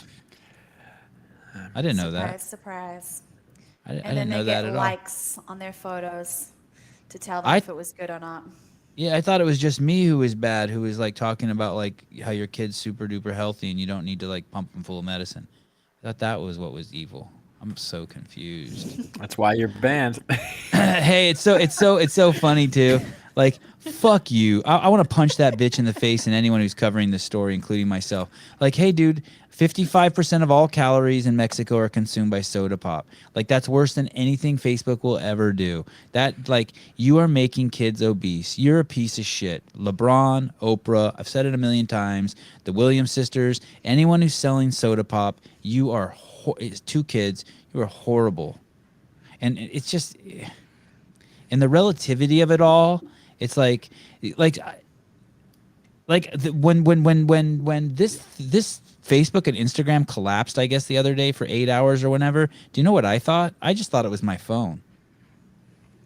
Like, oh, I guess my phone's all fucked up. I need. Be honest with me though, but how many times did you pick it up and check to see if Instagram was back? Well, you know what happened? You know how? That's a lot. That's a No, fucking lot. no more than I never checked to see if it was back on. Like, hey, I'm checking to see if it's back on. I picked it up and looked at it like out of automatic, like just it's something I automatically do. But here's what happened. I realized how many people had my phone number because so many fucking people started texting me.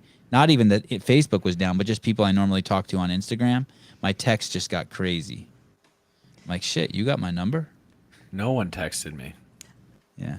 I have this fight with one of my friends. I was really hoping this would be catastrophic. I really don't need my phone.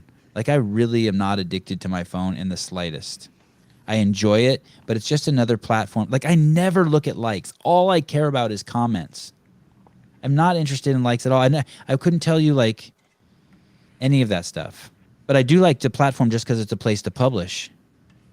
And it's a place to face your fears. It's like I was telling Amanda Levy this morning when I interviewed her, hey, you should go live and you should publish more on your Instagram. She goes, it's not me. I feel fake. I know, but you should feel it out. You should just try.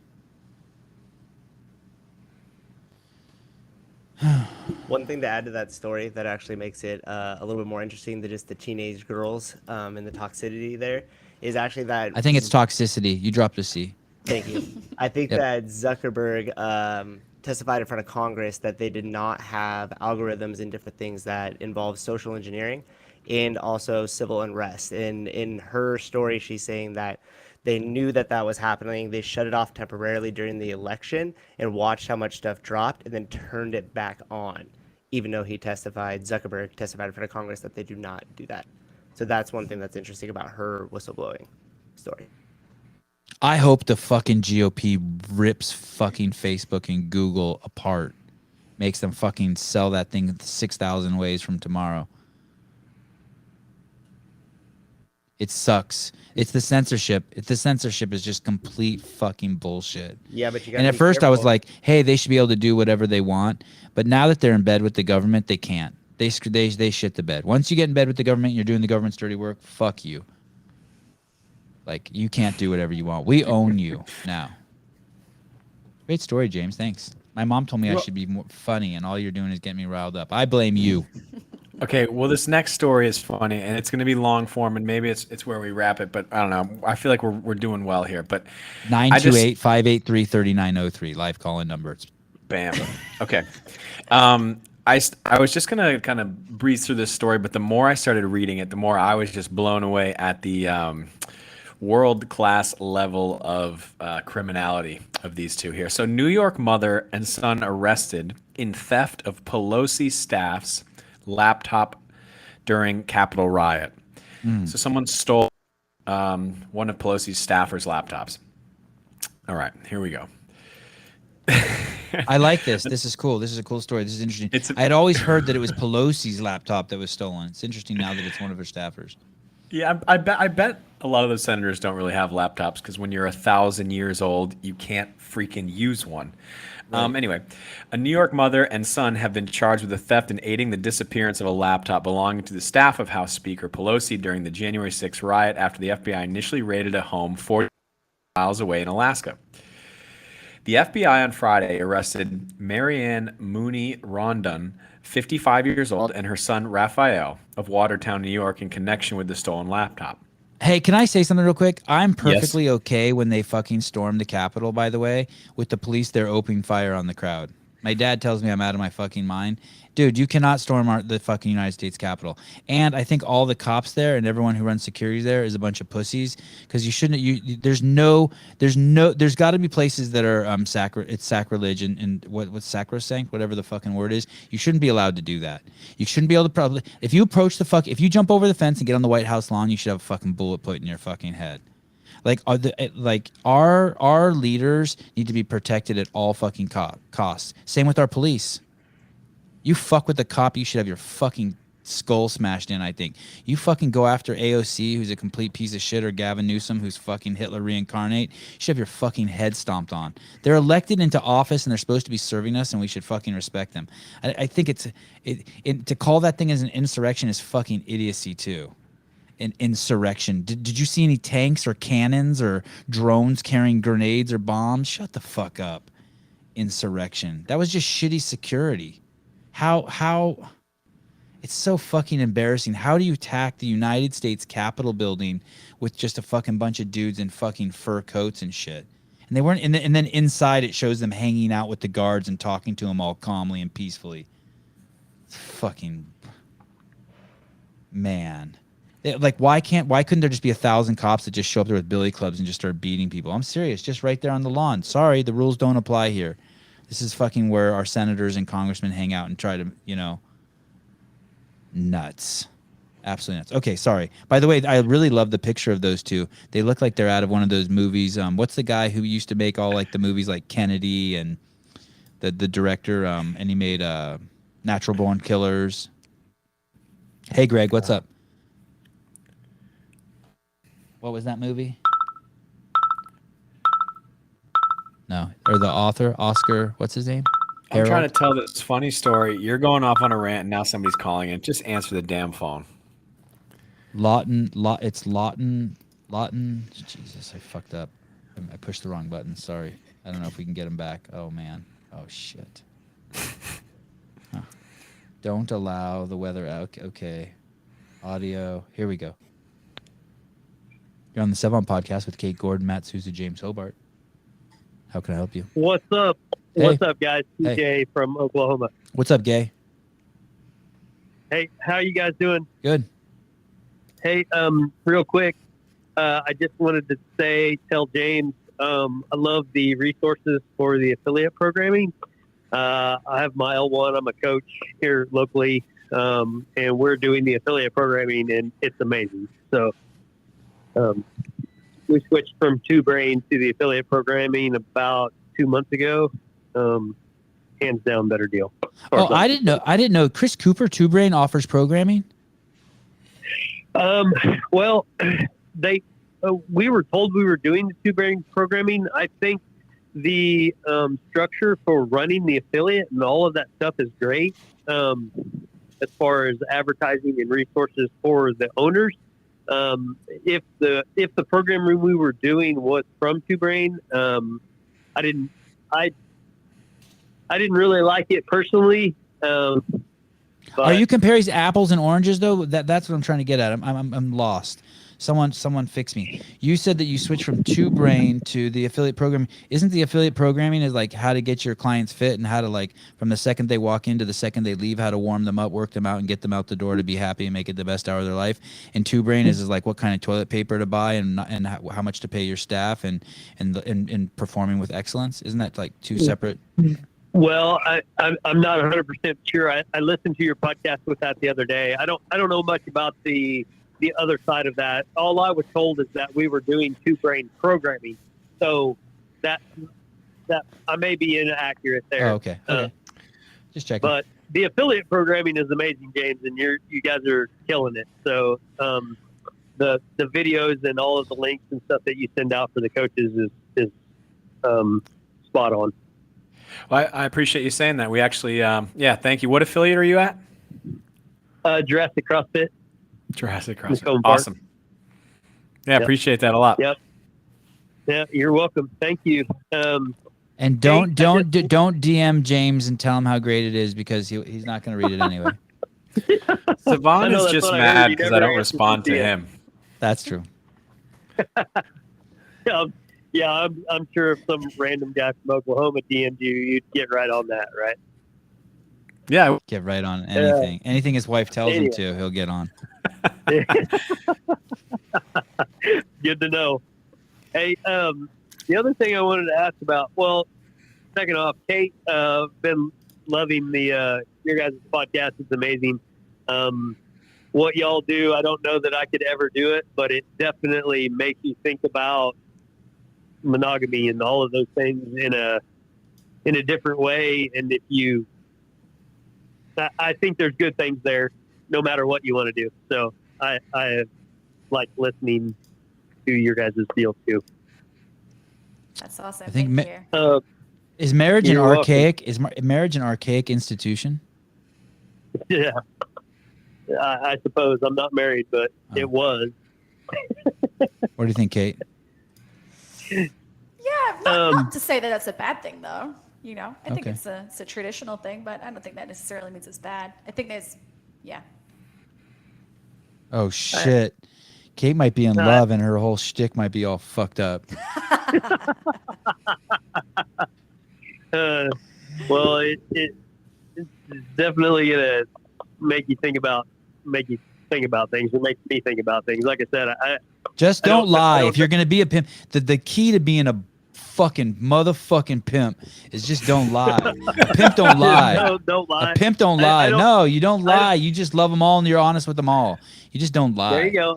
I hate these think that's rich right. motherfuckers who are juggling 5 girls and then they're lying. Like, fuck you. Like, get in where you fit in. Sorry, rich women juggling 5 cocks. Like, just tell them the truth for fuck's sake. Yeah. It's okay. You want the ones who you want to know if you really found the right person. Just be honest with them. That will scare away 99% of people. Right. Yeah. Nobody wants to have a real conversation. Yeah. Hey, I know I'm 35 years old. My greatest achievement is I don't leave skid marks in my underwear anymore. I mean, just be honest. Like I conquered that at 34. I now know how not to like leave marks in my underwear. I feel like By that the was way, I'm directed at 49 me and I 'cause haven't I'm figured that out. 35. What'd you say, Hobart? I feel like that was directed at me because I'm 35.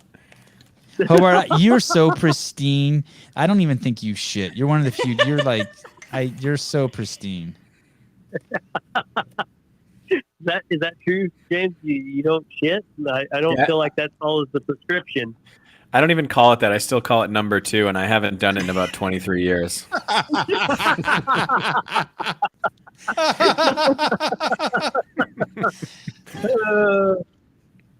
That's amazing.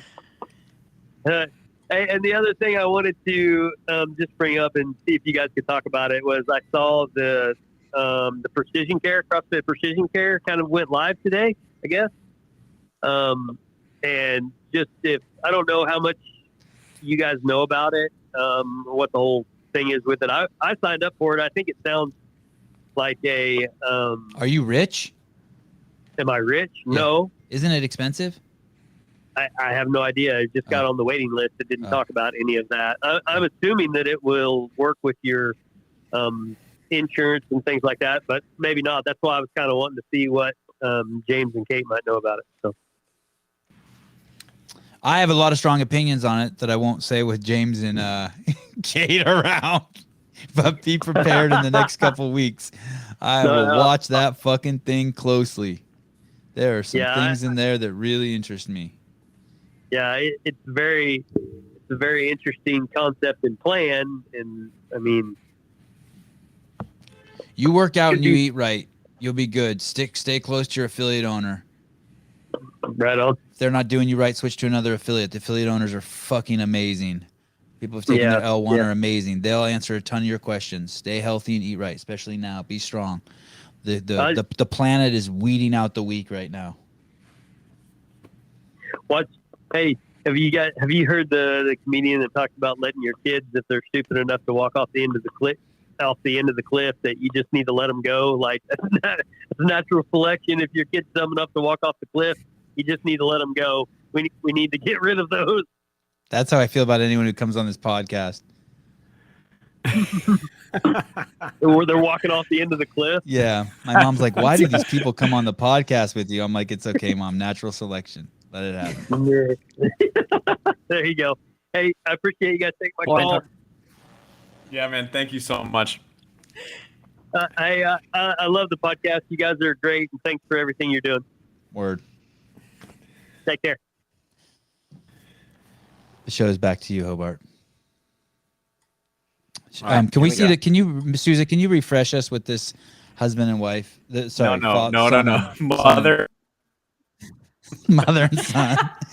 But after you hear about the way they go about this great this caper. All right, so my mom let me grow weed in the house once. That's a different story. Yeah, but she was probably more intelligent about it than the way these two went about. We never stole anything together. A tip to the FBI led them to the mother and son, according to by an unnamed FBI special agent. Mooney Rondon allegedly admitted to being in both the Capitol the day of the riots and Pelosi's conference room, the documents say. Allegedly provided gloves or a scarf to a laptop without leaving fingerprints. Don't want to leave fingerprints when there are cameras everywhere. He said, give me, I don't know if it was gloves or a scarf I was wearing. And like I said, he scared me. There was an Ethernet. Wait. So she's saying that the thief demanded it from her. Gloves. A scarf or gloves. Okay. She didn't remember if it was gloves or a scarf that she was wearing. Okay. At the time when they were stealing said laptop, there was an Ethernet connected to the computer. This is what her son told the FBI. And he says, if I recall, the guy was going to yank it out. I'm like, dude, don't do that. I mean, just the computer. You can't pull the cables out. It'll ruin everything. That's a good dude. That's a good dude. Good dudes. Give me Josh, send that guy some Good Dudes coffee. That's a good dude. You'll ruin. Yeah, send some Good Dudes coffee to Raphael Rondon. Stealing with ethics. Stealing. That's exactly it. Mooney, the mother, Mooney Rondon, then said she believes she saw the man put the computer in his backpack. Her son told investigators that he thinks he might have pushed the computer in his bag a little bit using a glove because he didn't want prints on it. He says, so I assisted him a little bit, and that was probably stupid of me. No dipshit of you to break into the U.S. fucking Capitol. Good Lord. With your mom. Dude, with your fucking mom. That's crazy. It would have, if I was there and it looked like what it did look like to me, I could have like if I was there with 10 of my friends in high school, I could have easily just walked in there and snapped some selfies. I mean, what a shit show. Listen to This guy is hilarious. That's the best. He's a person. He's the best. So this FBI agent says, should I get him on the podcast? What's his name? Raphael Rondon. I'm so one-track minded. I remember when I used to like girls. Now it's just a podcast. The FBI agent says there is probable cause to believe the mother and son are the two people shown in the photographs, plus their alleged admissions to being there. Oh man, it's a wonderful story.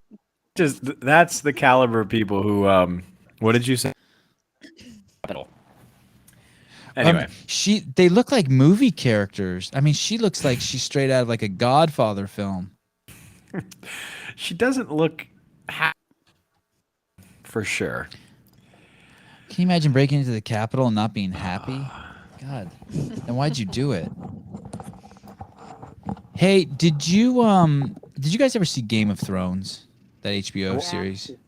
When they killed Ned Stark, I stopped watching. Oh, like that's what Greg told me.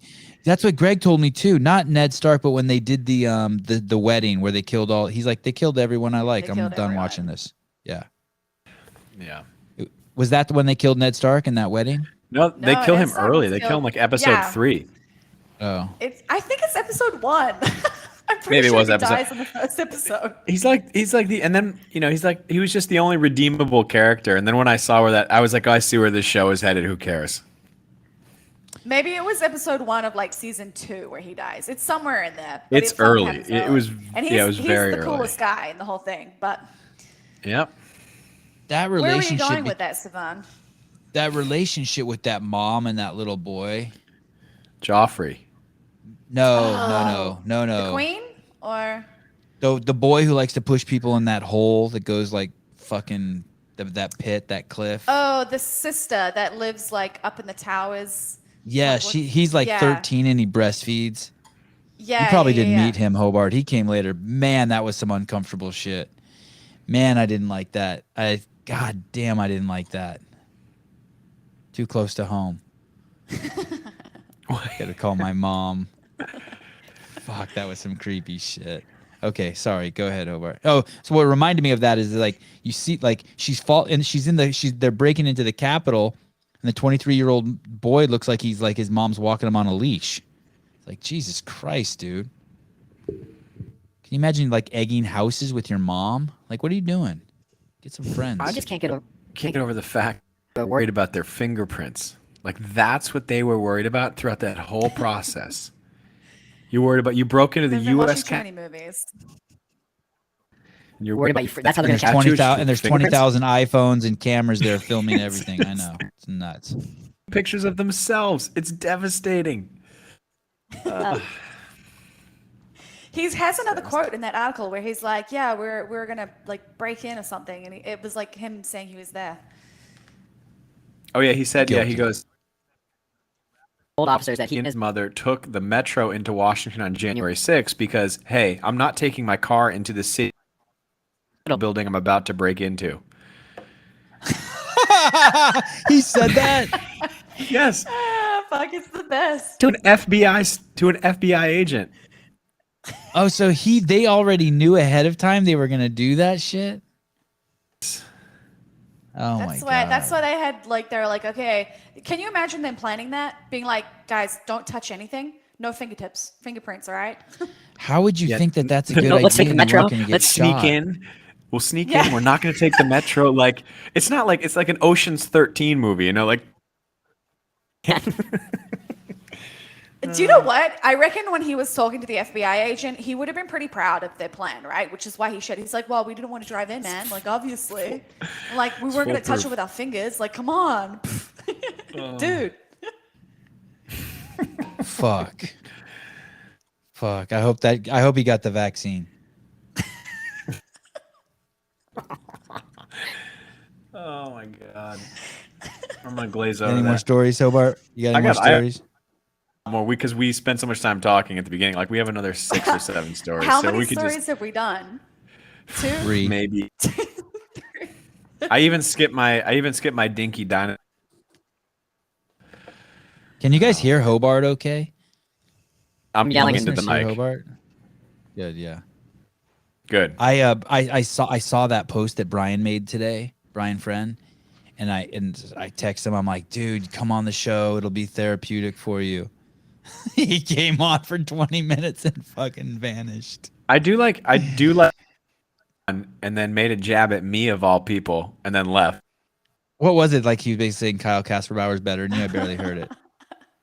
Yeah, yes. He basically possesses things that are totally on left. if that's what Brian, if I into a punching bag, I can take that, Brian Friend. Everyone needs I don't to get think beat up a little bit. I don't think Brian Friend is sexist. This show has made $9.17. Killing it. John from the UK gave us £2. A guy named Paul K, who made like 20 comments, gave us $5.69. Did you think he did that on purpose? 69. Like Jonah gave us £1 from the UK. Oh, Jonah. 100%. Oh, that Jonah dude gave us. I think Jonah everyone said- should donate something that says 69.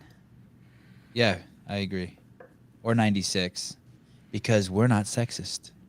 It doesn't matter who's on top, right? For that one, 69, 96, like it's all good. Well, Woo! What? okay, well. You don't think the there's dude one can be on way- top? You don't think the dude can be on top? The guy, if he's on top, he would have to be doing so much work because, somebody would have to be doing. His fucking neck would be put out, or somebody's hip would be put out. I don't know. Why can't you just put a pillow under someone's head? Put a pillow under her head. Well, because there has to be some movement. I mean, unless you don't want that, but. Oh, I see what you're saying. But I'm also going to say that I think 69 is overrated. You could, totally. But it's so fun when you're a kid. You could just, if the girl's on the bottom, she could just grab enough penis, 1 or 2 hands of penis at the base, so just it can't harm her, so it won't make her bring up her lunch. and then she doesn't really have to do anything. She just has to make sure she's. I feel like it's not really 69 then, you know? It's 69 enough for me. You're gonna No, count that's it? 96. That's 96. It's a 60. That's It's like a 67 almost. Oh man. Oh wow! I never thought of 67. Wow! I need to write that down and look at those 2 numbers. That's amazing. Oh shit! That's what. That's what. can't wait to get fired. You guys are gonna hate this. This is what That's what Logan Aldridge does. He does the 67 because he's only got 1 arm. Oh, he's just happy he got mentioned in the show. Come on. Oh, Jesus. Okay, got to have Monaghan now to make up for that. Yep. Oh, fuck.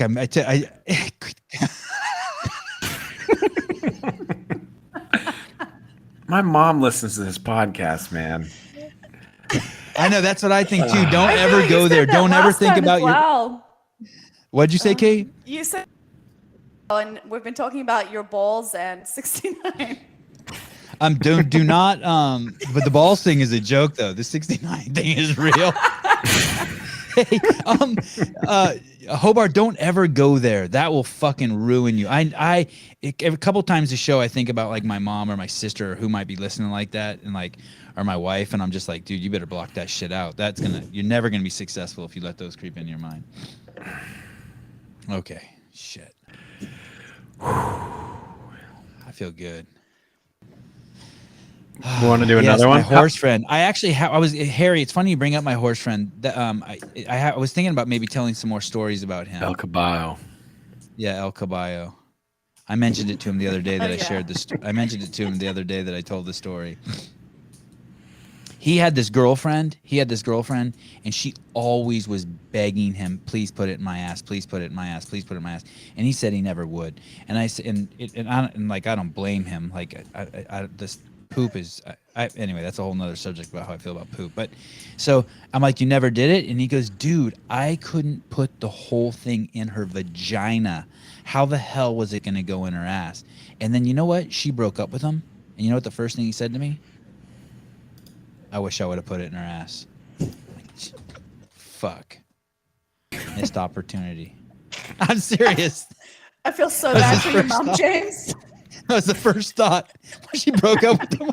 I wish I would have put it in her ass. She broke up with him because she didn't like the job he had. She wanted him to get a fucking better job that paid more money. This guy makes fucking $225,000 a year. She wanted him to fucking get a different job, make more money. Damn. Fuck. I know. It's a She shitty left human him. being. Yeah, he it was wouldn't making, even mattered if he would have made making over $80,000 six a year. figures, and he has a horse weenie, and like, what more could you want? Yeah, and he had a house. He was like the first one of my friends to buy a house, a dope house in a dope neighborhood. And by dope, I mean like you can walk to anything. Okay, except it's in California. That's now you can't go anywhere. Mask mandate lifted in Santa Cruz. Yes, I've been going everywhere without a mask. It's so weird. 80% of the people here are still wearing it. Wouldn't you say? Are you here right now, Hobart? You're in Santa Cruz, right? Yeah. Yeah, it was about, I would say, yeah, You maybe a haven't little called- you over haven't half. Called me. No breakfast, no dinner. When do you leave? Thursday. Maybe if you ask your wife if we can hang out a little. We'll see. Okay. All right. What are the rules where you guys are? What's it like not being in jail? Tell me more. I mean, basically, right now, everything comes down to the fact that if you have a job, you're fucked. They're basically telling people it seems like everyone I know who has a job has to fucking get a shot or fucking quit, right? Or they're gonna fire you. So and then your kids. If you can't homeschool your kids, if you can't figure out a way to educate your kids, then you're fucked too. And they're even doing so. They're basically just leveraging that. They're basically trying to turn off your money. And it's working. People. But the thing is people are angry, right? Like you have people who are coerced into getting a medical treatment, and now people hate you.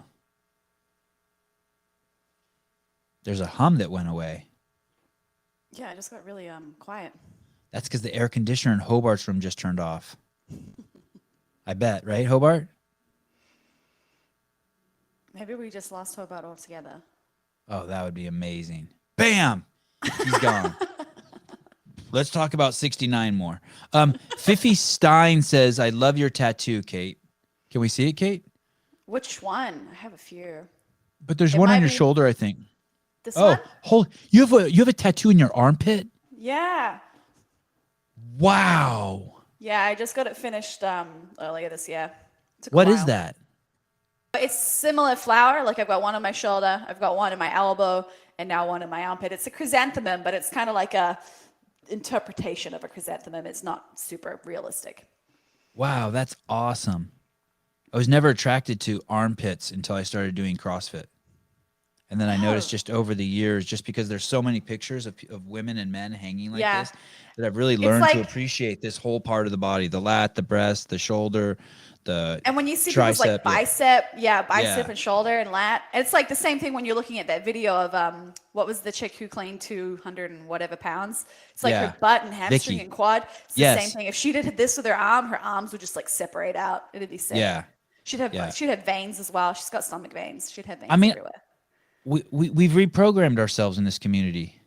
I mean, I know it's cliche, but our aesthetic, we've completely, because of what we look at, we've completely reprogrammed ourselves. Like if you Yeah. don't have lats, like something's wrong with you. Well, it's you get the feeling like, especially being like a fucking muscular woman, it's like you go into a gym and you're like, this is fine, this is normal. Second you're not in a gym or a CrossFit environment, you're like, oh, why are people looking at me weird? And you're like, oh, that's right, I don't fucking look normal. Okay, cool, move on with my life. Yeah, you know, dudes don't experience that. Isn't that a trip? Yeah. No, I think they do to some extent. Like, not as much in the Oh, airport. jeez. Yeah, it's because your body's fucking insane, Hobart. I was going to tell a story about my wife after this call because I'm sure it's going to be really insightful. And then we'll go back to talking about your wife's body. Does your wife listen to the show, Hobart? Oh, they hung up. She's listened to a couple of these. No, not live. She's 100% asleep. Okay. But no, I was feedback. I was, and it was I was walk by, and I watched her walk by, and it was like, it's almost like watching. I don't want to say a different species, but like, just like her pattern of movement and like the way she carries herself and like the structure of her body. It's like I could not. She could be wearing like, I don't know, like a ski. Like, oh, that's my wife. You know, you could just tell like just because of her athleticism and the way she takes, and you can even see like other people who would walk by and be like, okay, that's someone who really takes care of their body and cares about movement and what they do. Like, it's a wild thing to see. It's not even just about muscle, their gait and how they stand and like the way they react to their surroundings. Really bizarre when you take time to look at it. I agree 100%. Airports are the best for like watching that as well, right? Like you just see so many different people. Yes. And now they just give it away because everyone has either like a Rogue shirt on. I cannot believe how many Rogue shirts I used to see towards the end of my travel days.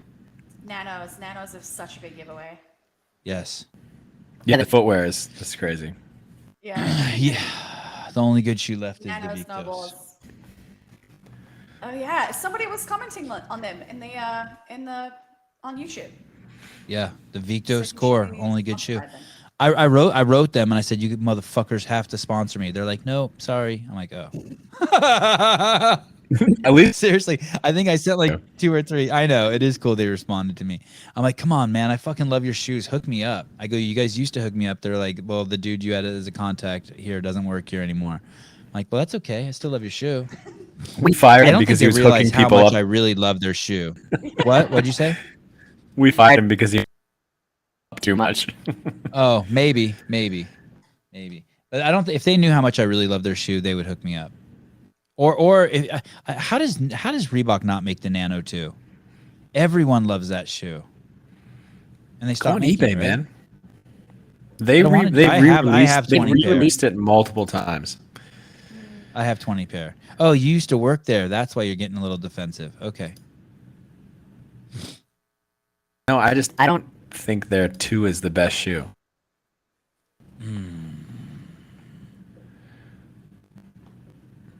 What is their best shoe, Hobart? I think the new Nano X1 is their best shoe. Have them send me a pair and I'll tell you if it's true. That kind of pull anymore, but maybe if you're real sweet to me, I'll get you a or whatever you celebrate. Kate, what shoe is better for the tie break?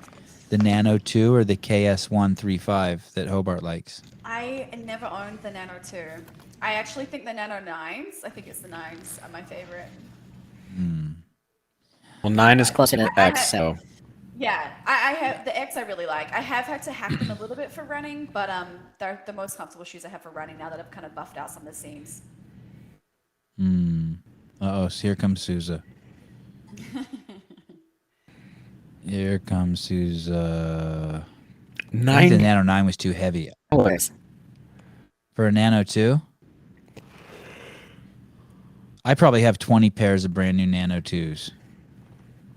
And the thing with the Victos is it's a way fucking cooler shoe. Not as well built, slightly more comfortable, but way cooler. But they're both so fucking comfortable. Once you wear the Nano 2, you can never wear another shoe. It really is like that. It sucks. It really sucks. It's like being barefoot. It's like the original barefoot shoe. Your toes aren't smashed. Your toes don't have to touch each other. Like one of your toes could have herpes and your other toe never catch it. But it wasn't quite durable enough. It is.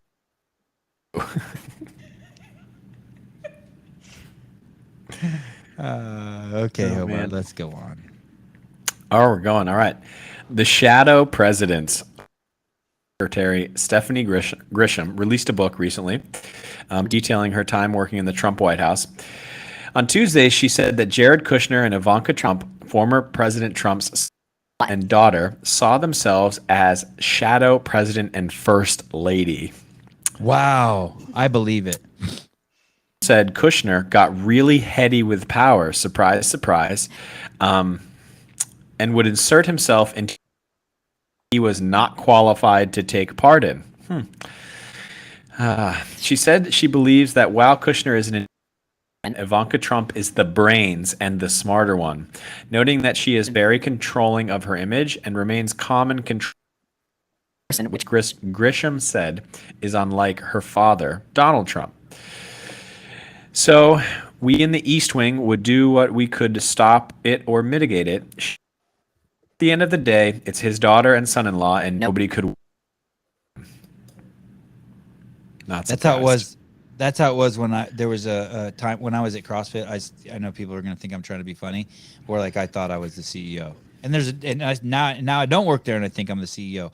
But there was a time when I lived with Greg for like three years in 2009, 10, 11 or something, and I was just there for everything.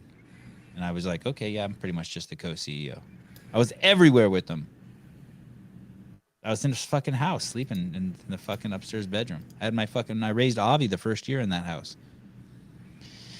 So I understand when you're really close to power like that and the source and you're contributing so much, you just think that, yeah, you get confused. I'm still confused. But it's okay. It's fun. Is there anything bad about that? That they thought they were the shadow president? Yeah. It sounds kind of bad. But is it bad? Know your damn role, people. Right. But have a little bit of humility. You're us with no probably real managerial, political knowledge, understanding of government. I don't know. Is it? Yeah, I think it's bad. But then positions. they're just titles. Like I don't think it's bad. Like I just hear it as like they were massive contributors and they wanted to stay close to Trump because he was in power. It was his daughter and they felt like they could contribute. Why can't it just be like that? Why does it have to be something sinister? Like doing the pejorative. Like look. Well, yeah, but just racist, shadows are black, racist. Listen, the current. I mean, the accusations for the current president's son are fucking crazy, and the video to boot is even crazier. You've seen the videos, right, on Instagram where it shows Joe Biden saying that if you're doing smoking crack, you should be put away for life, and then in the split frame it shows his son fucking smoking crack. I mean, it's like, come on, man. The deals with China, all that shit. That I think, Hobart, you're being influenced by the emotional appeal of that article, and that you have something against shadows, and it worked on you. You were tricked by magic. 100%. Have one. Pristine. Oh my goodness, you could totally be the fucking hot, sexy vampire, Hobart. Holy shit, you're white enough. Is your ass whiter than your face, dude? You are white. I wish my camera could work because that would be the one thing we need to bring to this podcast. Shot of your ass. You just lower Just your a pants. little bit of nudity, yeah. Well, you were gone to entertain the listeners. Kate showed us her armpit. Everyone has an armpit fetish. Awesome. If your arm on Instagram, I'm gonna lose my mind. I'll never post my feet again. That was trying to impress God. Kate, and I fucked up. That was fucked up. I got fucking played hard. I want to figure out what else I can get you to post now. Fuck that. Shame on you. What is it? Shame on me. Shame on you. No, shame on you the first time. Shame on me the second time. Maybe you Shit. could Fool put me a once, shadow shame and on you. persona. Fool me twice. Shame on me. Thank you. Yes. I want someone to just- go through all our podcasts and just make an hour-long video of Hobart breathing. It's just how I show. I have to go to work now. You guys are the best. Love the podcast. Thanks, Harry. Okay, let's go. Fifi Stein. Fifi Stein. Is that your real name? That's amazing. Love your tattoo, Kate. Show all of them. Did James just say weenie? Yes, I did. Okay, should we do one more article? We've been on for How 2 hours and 10 how minutes. fired up do you want to get? I have a 7 a.m. podcast. Can I go pee real quick? Before we do this last Yeah. one? Yeah, you can. 2 hours in before our last story, you can definitely go pee. I missed whatever you guys were talking about when I came back, and then you were talking about and women's bodies being were judged. You had a story that you didn't finish as well. You were going to tell us something about your wife. Yeah, no, we were talking about armpits and how much Sevan likes armpits now because CrossFit tends to include a lot of armpits in photos and media. That was Well, I get what on athletic. It makes a good shape with the rest of the body. Like that, when you raise your arm overhead, it looks good. Flats, and you just raise your arm up, and you look like a little bean pole. But no, the story was that. Wow, that was a long pee. The enlarged prostate from all that TRT. My prostate? Yeah. You're never gonna. Oh shit! I left the lights on. You're never gonna believe who I'm having on the show tomorrow. Never gonna believe. I probably don't even know who the real kicker. All right, should we go like? Because I have a story that's about. Or I have a story about empathy, which is. Those are two subjects that I'm experts on. Oh man. Alexander Volkanovsky at 8 p.m. tomorrow with Josh Bridges. Alexander Volkanovsky. Can you fucking believe it? I'm gonna try to act cool, but it's like the prom queen just said yes to me for a date. It's fucking nuts. Who is that? I would look him up. Alexander Volkanovsky. Right. He's the shit. He's fucking He has all of Australia's testosterone between his legs. One man. It's crazy. That's legit. And Josh used to have all of America's, but he fucking lost it all. Bam! There he is. Oh damn. 5'6". Oh, he's referred to as Alexander. Yes. Look at that picture. He used to weigh 240, I think, and now he's 145. Look at that.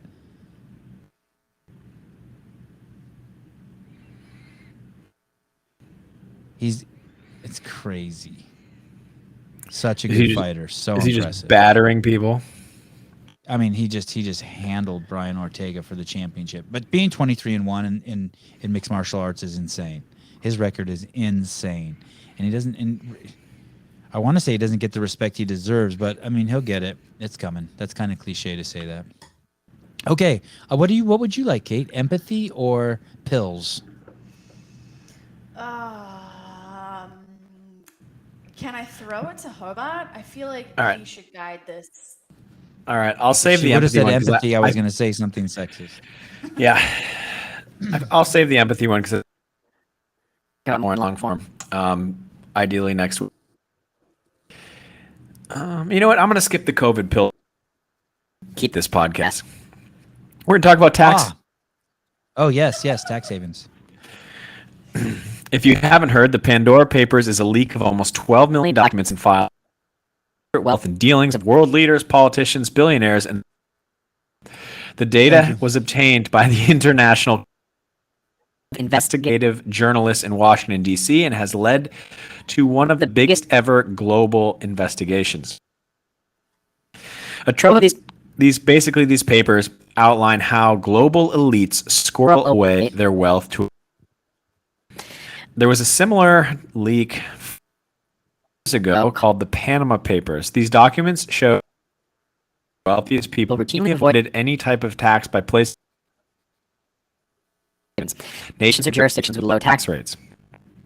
While banking abroad isn't illegal, Americans and U.S. companies failed to report earnings. Congress cracked down on this in 2010 with the Foreign Account Tax Act, which required international banks to report U.S.-owned accounts. Now, a few years later, agreed to disclose foreign-held assets to each other, known as the Common Reporting Standard.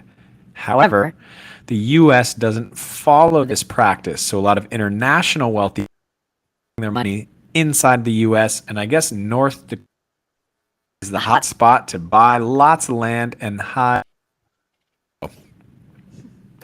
Oh, like if you're a rich dude in Spain, you hide your money in the U.S.? Yeah. And specifically in the Dakotas. I looked up the word. I think tax havens aren't, for the most part, aren't illegal. I think that, I don't know if like what I have a problem with and don't have a problem with here. Like this is another one of the stories that I feel like it's just like hating on the rich. I had a friend of mine who made hundreds of millions of dollars and he moved out of California and moved to a state that had a much lower tax rate, right? I think it was zero state income tax, and so he saved like $30 million, and in 1 year, and so he had to actually turn on an app on his phone that tracked where he went so that he could prove that he lived in the state for at least 6 months and 1 day of the year, and it's like what? I don't know if I have a problem with that. I'm open to having a problem with it, but like I don't see the problem with it. I would do it. I don't think it's like immoral or unethical. It's not like I'm going to take that $30 million and flush it down the toilet. I'm going to actually spend it and create jobs and all sorts of fun shit with it. You know what I mean? I'm going to buy 20 cars with it, and dudes at dealerships are going to make money, and people who make little plastic parts in China are going to make money. Everyone's going to make money. I'm going to spend that $30 million. Are tax havens bad? I don't necessarily think they're bad. But, I just think... Yeah, I'll start there.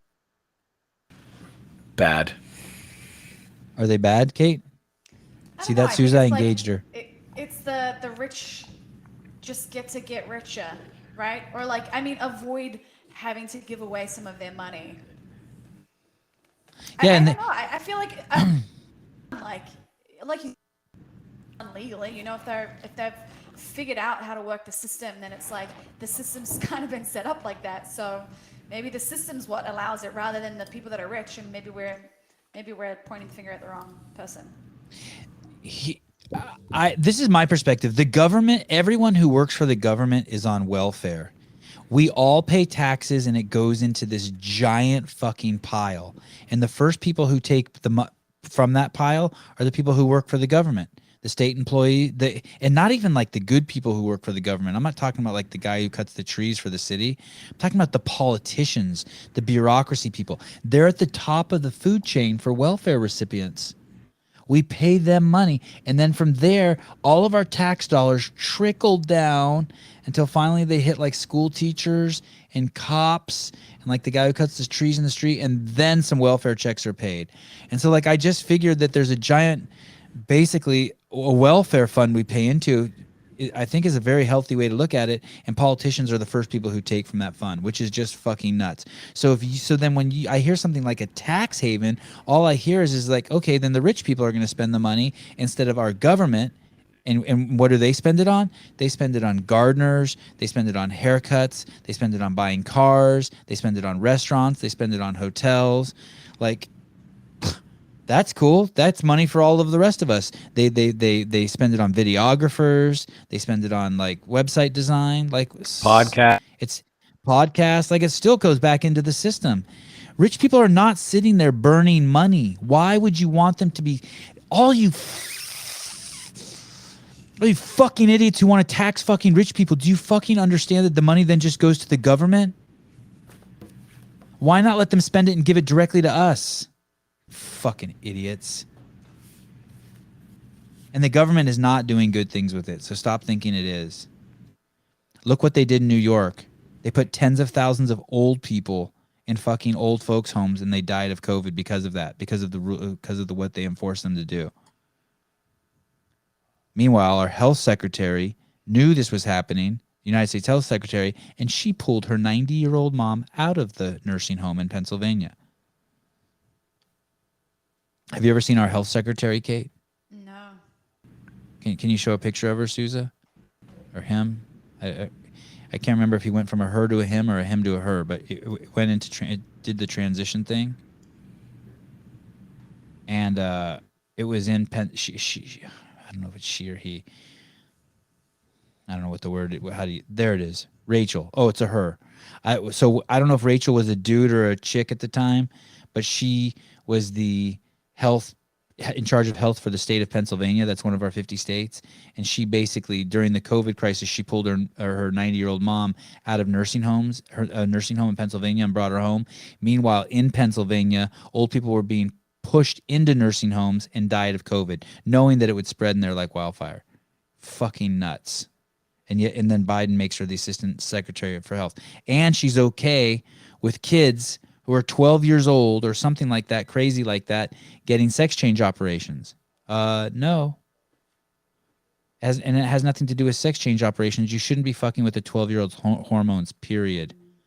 12-year-olds shouldn't smoke weed. They shouldn't do anything to alter the brain chemistry. They shouldn't drink alcohol. They shouldn't eat sugar. And they sure as fuck shouldn't do a direct assault on their hormones. And by the way, that's why you don't eat sugar as a kid too, because it's a direct assault on your hormones. But you don't fucking if they want to chop their penis off or get a penis or whatever, wait till they're older. Let the fucking brain chemistry and everything settle. It's like getting a nose job when you're fucking 12. Excuse me, that thing is going to fucking grow huge still. Right, James? Correct. James, do you have a perfect nose? Can I see you for a second? What kind of nose you got? Let's give it a shot.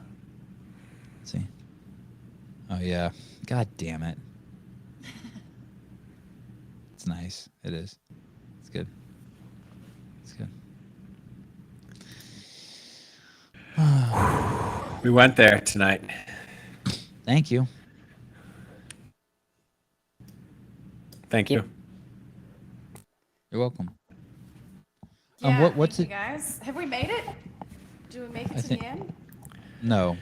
Are we landing the ship? But just we like please, regular dudes, somebody? Kate, we don't care. The plane? We don't The care. Land We the don't ship care plane. if we made it. Hey, Hobart, what's the deal with next Sunday? Kate? Yeah, good to go. So, guys, just so you know, what looks like what happens is if we do it on Sunday, it's going to be at 6 p.m.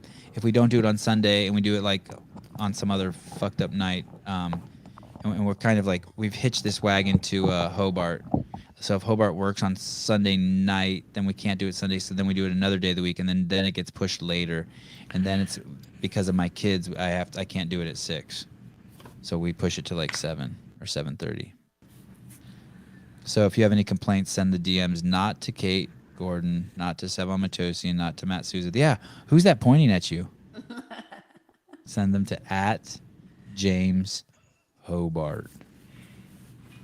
Ooh, nice guns. Oh, yeah. CrossFitters nice. have nice outfits. They do. Yes. It's just a fact. Yes. I am up way past my bedtime, says Logan Mars. He's 55. He's fucking should have been in bed at 8. That's the guy who called, I think.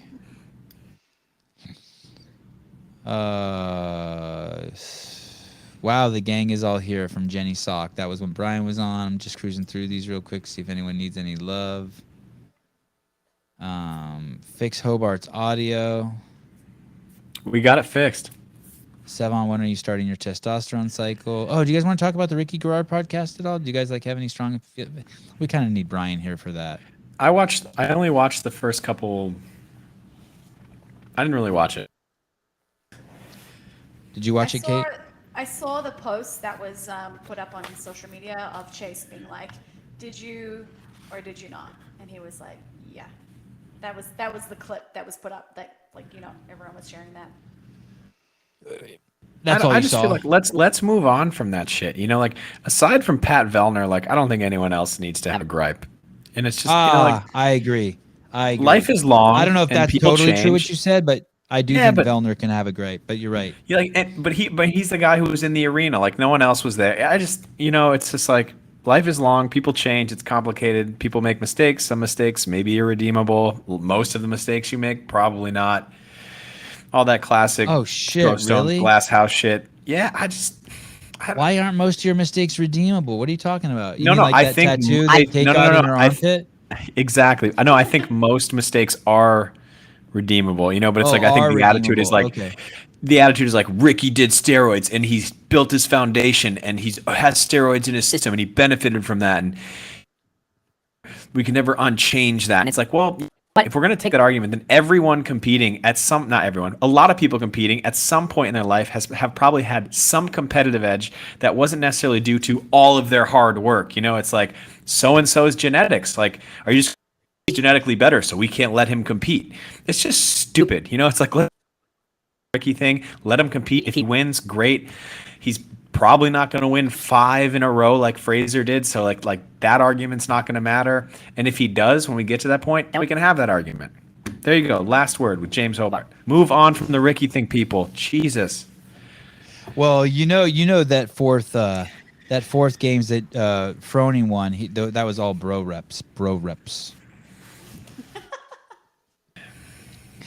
He was Rich Froning was so intimidating and so beloved. And if you would have given him a no rep, the fans would have come down and killed you as the judge. And so Rich Froning did not really win that fourth one, and it was all bro reps. And that was his unfair advantage. Then great. He didn't, and he went and won 4 more with the teams. Like it's just like, guys, let's move on. So much other good stuff going on in the world. I would bro rep the shit out of Rich. Can you imagine if you were judging Rich the whole time? Like you'd be like, "Hey, what's up?" Like you're not even counting his rep. You'd be like, "Hey, whenever you're done, you just move on to the next thing. You do you, buddy. I'm just here, just checking you out. I'm on Team Froning." We'll rep him into oblivion. Not me. Not Judging me. is fucking terrifying, though. Horrible. Hey, Rich, when you're done with this workout, could I have your shirt? 20. You're done. You're done. You're wringing the shirt, the sweat. You're wringing the sweat onto you. Yeah. Oh my god. Oh my god. Hey, dude, do you want a You should have 67? your you should have your wife sell the water that's in the jar with your balls. You should have her sell that. All right. On that note, I think it's time to take us off the air, Matt Souza. All right. He can't do it. I do it. He's a one-trick pony. And we're done.